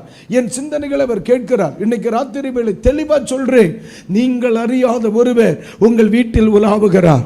நீங்கள் அறியாத ஒருவர் நம்முடைய குடும்பத்தில் உலாவுகிறார். நீங்கள் அறியாத ஒருவர் சபைக்குள் உலாவுகிறார். இன்னைக்கு ராத்திரி வேளை ஆண்டவரே, ஆண்டவருடைய சமூகத்தில் என்னை அர்ப்பணிக்கிறேன். நேசிக்க நான் ஆயத்த ஆண்டவரே. இந்த நிலைக்கு வருவோமே ஆனால் இனி தீங்கை காணாதிருப்பார். தெளிவா அன்னைக்கு எழுதித்தாரேப்பா. கர்த்தர் உங்கள் வாழ்க்கையில் மாற்றத்தை உணர்கிறதை வைக்கிறத உங்கள் கண்கள் காணும். இந்த 2025வது வருஷத்தில் இந்த சபையில் மாற்றம் உண்டாகும், இந்த ஊழியத்தில் மாற்றம் உண்டாகும், உங்கள் வாழ்க்கையில் மாற்றங்கள் உண்டாகும், உங்கள் பிஸ்னஸில் மாற்றங்கள் உண்டாகும், உங்கள் படிப்பில் மாற்றங்கள் உண்டாகும், உங்கள் ஜெபத்தில் மாற்றங்கள் உண்டாகும், உங்கள் ஆவிக்குரிய வாழ்க்கையில் மாற்றங்கள் உண்டாகும், உங்கள் தனிநபர் ஜெபத்தில் மாற்றங்கள் உண்டாகும். ஹல்லேலூயா. அல்லேலூயா. ஐம் சாரி பிரதர், என்னை மன்னிச்சிருங்க, நான் தெரியாமல் செய்துட்டேன். இதை சொல்கிறதுக்கு காசு பலம் ஒன்று செலவு ஆகிறது இல்லை பிரதர். ஆனால் அதை மட்டும் சொல்லிப்பாரு, அவர்கள் கண்களுக்கு முன்னால் கத்தரணும் உயர்த்தி வைக்கிறத பார்க்கணும். அவங்க உங்களை மன்னிக்கிறாங்களா இல்லையா அது ரெண்டாவது நம்ம கேட்கணும். I'm sorry brother. அவர்களை பார்த்துட்டு சில ஆட்கள் அப்படி தான் திருவிருந்து ஆராதனை நேரத்தில் லைட்டை ஸ்மைல் பண்ணிட்டு போயிடுவான், அப்புறம் மறுபடியும் உருன்னு சொல்லி குரங்கு மாதிரி சுற்றிட்டு நடப்பான். அப்படியெல்லாம் இருக்கப்படாது, நம்ம இயேசு மாதிரி இருக்கணும். உம்மை போல என்னை மாற்றணும் ஆண்டவரே.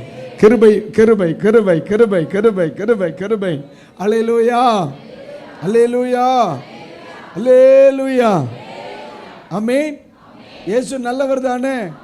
ஆமாம், தோத்தர். இது சுவிசேஷம் சொல்லுவியே போய் இல்லையா? ஒரு தடவை கேட்டார், ஒரு பிரதர் போய் சொன்னாராம், எங்கள் இயேசு நல்லவர், நீ ரட்சிக்கப்படணும்.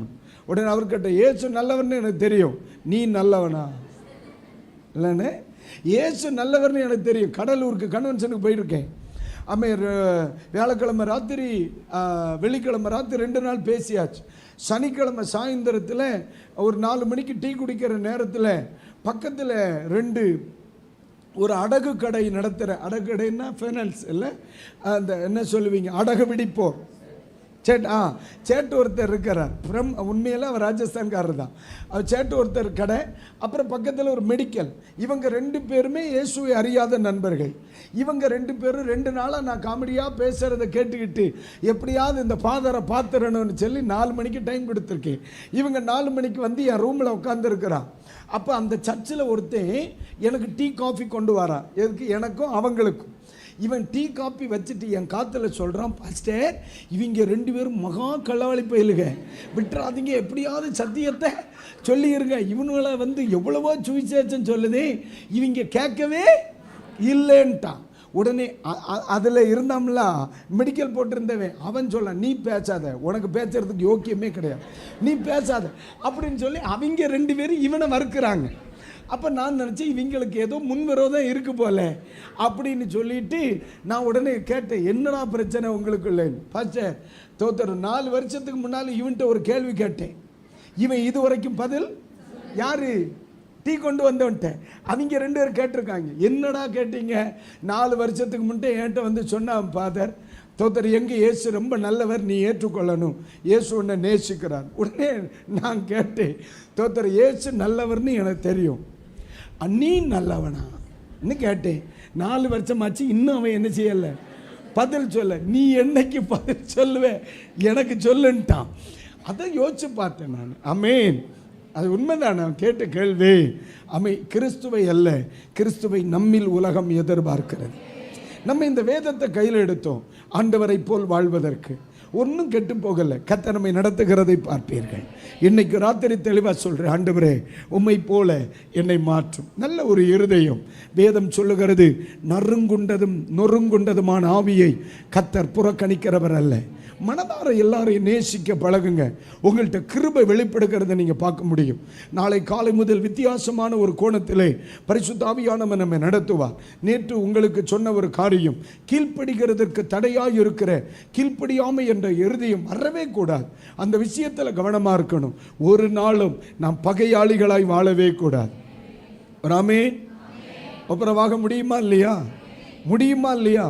உண்மையிலேயே இன்னைக்கு அதை ஒழுங்குபடுத்துங்க. நாளைக்கு இந்த இடம் கலங்குகிறதை நீங்க பார்க்க முடியும், அசைகிறதை நீங்க பார்க்க முடியும். அல்லேலூயா. ஆண்டவர் இயேசு அப்படித்தானே சொன்னார், என் வார்த்தைக்கு கீழ்ப்படுகிறவர்களே என் தாயும் என் சகோதரிகளும் என்று சொன்னார். அப்படித்தானே? அப்போ இன்றைக்கு ராத்திரி வேளை ஆண்டவரே, ஆண்டவருக்கு பிரியமில்லாத உண்மையும் என்னையும் பிரிக்கிற எந்த ஒரு காரியம் வேண்டாம் ஆண்டவரே. எல்லாரையும் நேசிக்கிற ஒரு இருதயம், எல்லாரையும் அன்பு செலுத்துகிற ஒரு இருதயம். ஏற்றத்தாழ்வுகள் தேவ பிள்ளைகளுக்கு இருக்கக்கூடாது. படித்தவனோ படியாதவனோ, பணக்காரனோ ஏழையோ, நமக்கு ஒன்றுமில்லை. அவன் ஆண்டவருடைய சாயலில் படைக்கப்பட்டிருக்கிறவன். ஆமென். இந்த சிறியரில் ஒருவனுக்கு என்ன செய்கிறீரோ அதை எனக்கு செய்கிறீங்க. அவர்களை நேசிக்கிறீங்களா? நீங்கள் ஆண்டவரை நேசிக்கிறீங்க. அவங்களுக்கு கொடுக்குறீங்களா? நீங்கள் ஆண்டவருக்கு கொடுக்குறீங்க. அவர்கள் மேல் பட்சமாக இருக்கிறீங்களா? ஆண்டவருக்குடைய அன்பிலே பட்சமாக இருக்கிறீங்க. இன்னைக்கு ராத்திரி சொல்கிறேம்மா, உங்களுக்குள் ஒரு மாற்றத்தை, ஒரு தீர்மானத்தை எடுத்துக்கொள்ளுங்க. தெளிவாக சொல்கிறேன், இன்னைக்கு ராத்திரியிலிருந்து நீங்கள் ஜெபிக்க போய் இருக்கும் பொழுது இதுவரை கண்ட சில தடைகளை இனி நீங்கள் ஃபீல் பண்ணவே மாட்டீங்கன்னு சொல்கிறேன். அல்லேலூயா. மாட்டீங்க. ஆமென். மாட்டீங்க. சில வெறுப்புகள், சில தடைகள் காரணம் என்ன தெரியுமா? சில வெறுப்புகளும் மன்னிக்க முடியாத சில சுபாவங்கள் தான் உங்களால் ஆவிக்குரிய வாழ்க்கையில் இறங்கி போக முடியாமல் இருந்தது. அதை நான் அனுபவிச்சேம்மா, பல வருஷங்கள் அனுபவிச்சிருக்கேன். அமை தோத்திரம். என்னைக்கு அந்த காரியங்கள் தோத்திரம் என் வாழ்க்கையில் அந்த அந்த சாரி என்னை மன்னிச்சிருங்கப்பா, நான் வளரணும்னு சொல்லி அவர் போக்காட்ட போய் விழுந்தனும், அவர் அன்னைக்கு என்னை பிளஸ் பண்ணார் பாருங்க. தேவனுடைய ஆசீர்வாதம் என் சிரசு மேல் இருந்தது. இன்றைக்கு உலக நாடுகளுக்கு ஆசீர்வாதமா, ஒன்றுக்குமே உதவாது என்ன அப்பா வச்சிருக்கிறார்னா அதுதான் ஒரு ஆசீர்வாதம். புரியுதாம்மா? சரி, எழும்புவோமா? Very good, very good. நேரம் சரியாக 9 மணி 9 நிமிடங்கள். ஒன்றும் செய்ய முடியாது, ஒன்றும் செய்ய முடியாது. ரைட், உங்களுக்காக நான் ஜோம் பண்ணி அனுப்ப போகிறேன். ஆமாம், சாதாரண எங்கள் ஊராக இருந்தால் இப்போ தான் மெசேஜ் சூடே பிடிக்கும். ஆமாம், அப்படி ஒரு 10:30, 11, 12 அப்படி போகும். விடிய காலம் 4, 4:15 மணி வரைக்கும் பிரசங்கம் பண்ணியிருக்கேன். சரி, பரவாயில்ல, உங்களை விட்டுருவோம். நாளைக்கு 5 மணிக்கு வரணுமில்ல? சரி, என்னைக்கும் இல்லையே. கைகளை உயர்த்தி வர அல்லேலூயா சொல்லுங்க. அல்லேலூயா. நான் வேடிக்கையாகவே உங்கள்கிட்ட ஆழமான ஒரு சத்தியத்தை சொல்லியிருக்கிறேன். அல்லேலூயா. இயேசுவை போல நம்ம அம்மே கபடம் இல்லாத அன்பு, கபடம் இல்லாத அன்பு. இப்போ பாருங்க, நீங்கள் வேற யாரும் உங்களுக்கு ஜெபம் பண்ண முடியாது. ஒரு 2 நிமிஷம் உங்கள் முன்னாடி நான் வைக்கிறேங்க. 2 நிமிஷம். தேவனுடைய ஆவியானவர் வெளிப்படுவதற்கு பல மணி நேரமெல்லாம் எனக்கு அவசியமே இல்லை. 2 நிமிஷம் உங்கள் கண்ணுக்கு முன்னால் வைக்கிறேன். உங்கள் கண்களை மூடி உங்கள் 2 கைகளை மார்போடு அணைத்து கொண்டு, ஆமென். ஆண்டவரே, எங்கேயாகிலும் என் நிமித்தம் மற்றவர்களை வருத்தப்படுத்துகிற ஒரு சுபாவம், மன்னிக்க முடியாத ஒரு சுபாவம், பகை என்று சொல்கிற ஒரு சுபாவம் எனக்கு இருக்குமானால் எனக்கு உணர்த்துன்னு கேளுங்க. ரீபா ஷாக்கா தாரபா. இந்த ஊழியத்திற்கு ஒரு பெரிய எதிர்காலம் இருக்கு. நான் தெளிவாக சொல்கிறேன். இன்னைக்கு இந்த ஊழியத்திற்கு ஒரு பெரிய எதிர்காலம் இருக்கிறது. என் தேவனாகிய கர்த்தர் ஒரு பெரிய ஃபியூச்சரை கர்த்தர் வச்சிருக்கார். இந்த இடத்தில் ஆராதிக்கிற பிள்ளைகள் அநேகருக்கு ஆசீர்வாதமாக இருப்பீங்க. இந்த ஊழியத்து நிமித்தம் அநேக ஜெபங்கள், ஊழியங்கள் ஆரம்பிக்கப்படுகிறத நீங்கள் பார்ப்பீங்க. தெளிவாக சொல்கிறேன். இன்னைக்கு ராத்திரி இந்த இடத்தில் இருக்கிற அநேகரை கர்த்தர் உபயோகப்படுத்த விரும்புகிறார். ஒருவேளை யாரை ஆகிலும் பகைக்கிறவர்களா, யார் மேலாகிலும் வெறுப்பு, யார் மேலாலும் மன்னிக்க முடியாத சுபாவங்கள் இருக்குமானால், ஆண்டவரே, அந்த பேரை சொல்லி நான் உங்கள்கிட்ட ஒப்புரவாயிடுறேன். ஆண்டவரே, நான் உங்கள்கிட்ட ஒப்புரவாயிடுறேன். நீங்கள் மனதார சாரி கேட்டீங்களா? பாஸ்டரையா, நான் உங்கள்கிட்ட பல முறை மன்னிப்பு கேட்டேன், அவங்க இதுவரைக்கும் என்னை மன்னிச்ச மாதிரி எனக்கு தெரியல. அதை குறித்து நீ வருத்தப்படாது. உன்னுடைய இருதயத்தில் ஒன்றுமில்லை என்றால் விட்டுரு. ஆண்டவர் நேரடியாக அவங்கள்ட்ட சாரி கேட்டிய விட்டுரு. மீதி கர்த்தர் பார்த்து கொள்ளுவார். நீ உன் கடமையை மட்டும் செய்யணும். என்னை மன்னிச்சிருங்க, இப்படி ஒரு சம்பவம் நடந்துச்சு, என்னை மன்னிச்சிருங்க. அல்லேலூயா. அது மட்டும் நீங்கள் செய்யுங்கப்பா. நேரடியாகவே அமைத்தோத்தர் ஒரு ஒப்புரவாகுதல் நமக்கு வேணும். நமக்கு பரலோகத்துக்கு போகணும் இல்லையா? பரலோகத்துக்கு போகணும் இல்லையா? நமக்கு கிருபையில் வளர வேண்டாமா? நமக்கு கிருபையில் வளர வேண்டாமா? நமக்கு கிருபையில் வளர வேண்டாமா? நமக்கு அபிஷேகத்தில் வளர வேண்டாமா? இது எழுப்புதலின் நாட்கள் அல்லவா? இது தேவன் பயன்படுத்துகிற நாட்கள் அல்லவா? யார் மேலேயும் கசப்பு இல்லை அப்படின்னு சொல்லுகிற அளவிற்கு இன்னைக்கு ராத்திரி உங்களை ஒப்பு கொடுப்பீர்கள் என்று சொன்னார். அப்படியே ஆண்டவரை பார்த்து சொல்லுவீங்கன்னா, இப்போ இந்த ராத்திரி பரிசுத்த ஆவியான உங்களை தொடுகிறதை நீங்க பார்க்க முடியும். என் அன்புக்குரிய தேவ பிள்ளைகளே, ஆமை தோத்தரா, யாரையாகிலும் கர்த்தர் நினைவுபடுத்துறாரா? யாரையாகிலும் ஆண்டவர் நினைவுபடுத்துறாரா? யாரையாகிலும் ஆண்டவர் சொல்லிக் கொடுக்கிறாரா? யாரிடத்தில் ஆகிலும் வெறுப்பு இருக்கிறதா?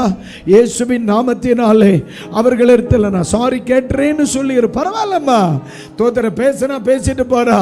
மன்னிப்பு கேட்க வேண்டியது நம்முடைய கடமை, மன்னிக்க வேண்டியது நம்முடைய கடமை. மன்னிக்க வேண்டியது இருக்குதா? மன்னிக்க வேண்டியது இருக்குதா? இப்ப மன்னிங்க பார்க்கலாம். ஆண்டவரே, அந்த நினைவுகள் என் இருதயத்தில் இருக்கவே கூடாதுன்னு சொல்லுங்க. ஆண்டவரே, அந்த இருதயத்தை, அநேகருடைய இருதயத்துக்குள்ள இருக்கிற சில கரைகளை கர்த்தர் அழிக்க போகிறார். அந்த பாரம் உங்களை விட்டு மாறுது. என்ன சில சொன்ன வார்த்தைகள் உங்களுக்குள்ள காயத்தை ஏற்படுத்துகிறது அல்லவா? அந்த காரியத்தை கர்த்தர் அடியோட பிடுங்க போகிறார். சில வேர்கள் பிடுங்கி எடுக்கப்பட போகிறது. இன்னைக்கு இயேசுவின் நாமத்தில் நாமத்தில் சொல்றேன், அந்த வெறுப்பு வெளியே போகிறது, அந்த வெறுப்பு வெளியே போகிறது, அந்த தடை வெளியே போகிறது. அது வெளியே போகும்போது என்ன நடக்குது தெரியுமா? இத்தனை வருஷம் உங்களை எழும்ப விடாம வைத்திருந்த அந்த ரட்சிப்பின் சந்தோஷத்தை அனுபவிக்க விடாம வைத்திருந்த அந்த தடை இயேசுவின் நாமத்தில் உடைகிறது. இப்ப 2 கைகளை உயர்த்துங்க பார்க்கலாம். உங்க 2 கைகளை உயர்த்துங்க. என்னை ஒன்று கூட பரிசுத்தப்படுத்தும் ஆண்டவரே. அல்லேலூயா. சொல்லுங்க சொல்லுங்க, என்னை பரிசுத்தப்படுத்துங்க. உம்மை போல என்னை மாற்றுங்க ஆண்டவரே. எனக்கு கிருபை வேணும். அல்லேலூயா. இனி தீங்கு வேண்டாப்பா, இனி தீங்கு வேண்டாப்பா. இன்னைக்கு கருவாலி மரத்தடியில் எல்லாம் புதைக்கப்பட்டது போல இன்னைக்கு ராத்திரி வெறுப்பை புதைக்கிறேன், வெறுப்பை புதைக்கிறேன், என் கோபத்தை புதைக்கிறேன்ப்பா, புதைக்கிறேன் ஆண்டவரே. அந்த மன்னிக்க முடியாத சுபாவத்தை புதைக்கிறேன். இன்னைக்கு நான் பழசையே சொல்லிக்கிட்டு சுத்துறேன், அதை புதைக்கிறேன். இனி அதை பேச்சே எடுக்க மாட்டேன். அந்த வார்த்தையை சொல்லுங்க. கர்த்தர் உங்களுக்கு கிருபை தருகிறார், கிருபை தருகிறார், கிருபை தருகிறார், கிருபை தருகிறார். சில பாரங்கள் உங்களை விட்டு வெளியே வருது, வெளியே வருது. ஆவியானவர் ஆமே அநேகருடைய இருதயங்களை ஆண்டவர் கிளீன் பண்றார். சகாதா ராகாதா அநேகருடைய இருதயங்களை கர்த்தர் கிளீன் பண்ணுகிறார். நீ ஜெபிக்க முடியலன்னு சொல்றீங்களே, இந்த கசப்பு தான் காரணம். ஆனா இன்னைக்கு ராத்திரி கர்த்தர் சொல்லுகிறார், என் பிள்ளைகளுடைய வாழ்க்கையை புதிதாக்க போகிறேன். இப்ப மன்னியும் மன்னியும் மன்னியும், என்ன மன்னியும் மன்னியும் மன்னியும் மன்னியும். கேட்க கேட்க கேட்க ஒரு தேவ கிருபை உள்ள வருது, ஒரு தேவ கிருபை உள்ள வருது, ஒரு தேவ கிருபை உள்ள வருது, ஒரு தேவ அபிஷேகம் உள்ள வருது. இப்போ சில தேவ பிள்ளைகள் மேல ஒரு அக்கினி, ஆமா எஸ், இயேசுவின் நாமத்தினாலே ஒரு பரிசுத்த அக்கினி பற்றி பிடிக்கிறது. இப்ப ஜீசஸ் இயேசுவின் நாமத்தினாலே இன்னைக்கு ராத்திரி நேரத்தில் இந்த இடத்தில் இருக்கிற சில பரிசுத்தமாக்கப்பட்ட சில பாத்திரங்களின் மேலே ஒரு தேவ ஆவி ஊற்றப்பட போகிறது, ஊற்றப்பட போகிறது, ஊற்றப்பட போகிறது. பிள்ளைகளே, உண்மையாய் நீங்கள் தேவ சித்தத்துக்கு ஒப்பு கொடுப்பீர்களானால் இன்னைக்கு ராத்திரி அவருடைய வல்லமை வெளிப்படுகிறது. கைகளை தட்டி ரிசீவ் பண்ணிக்க. எஸ், அப்படிப்பட்டவர்கள் மேல் ஒரு தேவ அக்கினி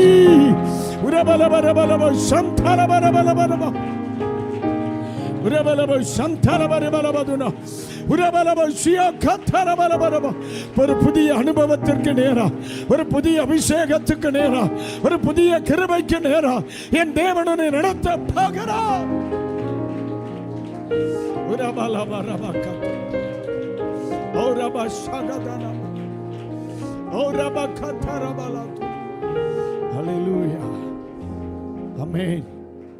எத்தனை பேர் இன்னைக்கு ராத்திரி வேளை இயேசுவை உம்மை போல என்னை மாற்று, எல்லாரையும் நேசிக்கிற என்னை இன்னும் உருவாக்கும் என்று சொல்லுகிறவர்கள், நாளை இரவு 40வது நாள் தெளிவா நான் சொல்றேன். இந்த கூடுகை முடித்த பிறகு உங்க ஜெபங்கள் ரொம்ப வித்தியாசப்பட்டிருக்கும்.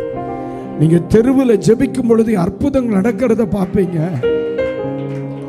இன்னைக்கு ராத்திரி வேளை உங்க வலது கரத்தை உங்க தலைக்கு மேல வச்சுட்டு என்னை இன்னும் பரிசுத்தப்படுத்த ஒரே ஒரு கணம், ஒரு கடமைக்குரியவனாய் அல்ல, உம்மை போல இயேசுவை போல மாற என்னை ஒப்பு கொடுக்கிறேன். இயேசுவை போல கட்டி கொடுத்தவனை பார்த்து சொன்னார், சிநேகிதனே. கட்டி கொடுத்தவனை பார்த்து சொன்னார், சிநேகிதனே.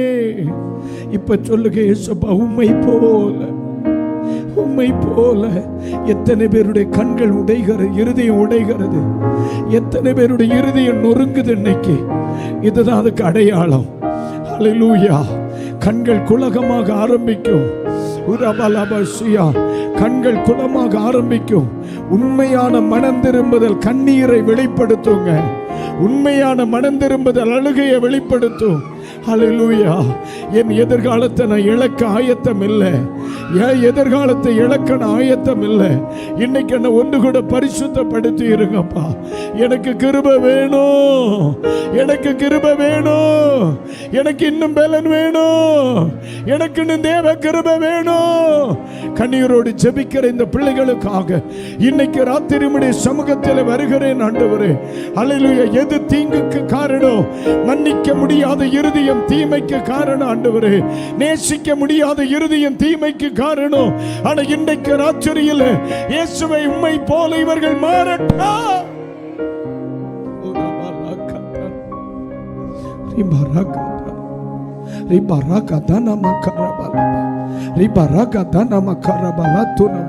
இப்ப யாரு கை தட்டக்கூடாது. அபிஷேகம் பெற்ற பிள்ளைகள் இங்க இருக்கீங்கல்ல, அந்நிய பாசையில ஜெபம் பண்ண ஆரம்பிங்க. ரீபா ஷாக்காத்தான யாரும் கை தட்டக்கூடாது. மற்றவர்கள் ஸ்தோத்திரம் சொல்ல ஆரம்பிங்க. பரிசுத்த ஆவியானவர் சொல்லுகிறார், சில வெறும் பாத்திரங்களை நான் இன்னைக்கு உள்ள கொண்டு வர போறேன். சில வெறும் பாத்திரங்களை இன்னைக்கு உள்ள கொண்டு வர போகிறேன். சில வெறும் பாத்திரங்களை, சில குடும்பங்களிலே காணப்படுகிற வெறுமை மாறுது. ஆவியானவர் தெளிவா சொல்லுகிறார்,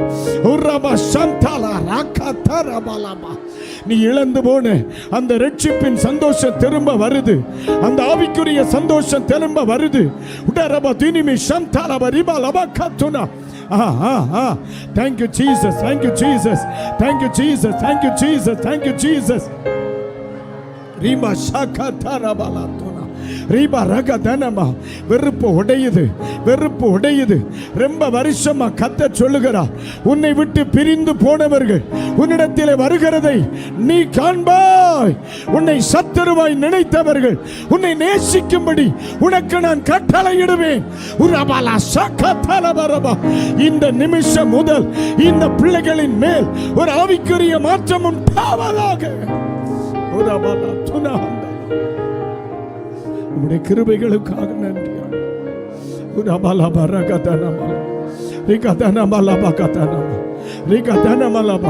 சில கைகளின் மேல கர்த்தருடைய கை வைக்கப்படுகிறதுங்க, வைக்கப்படுதுங்க.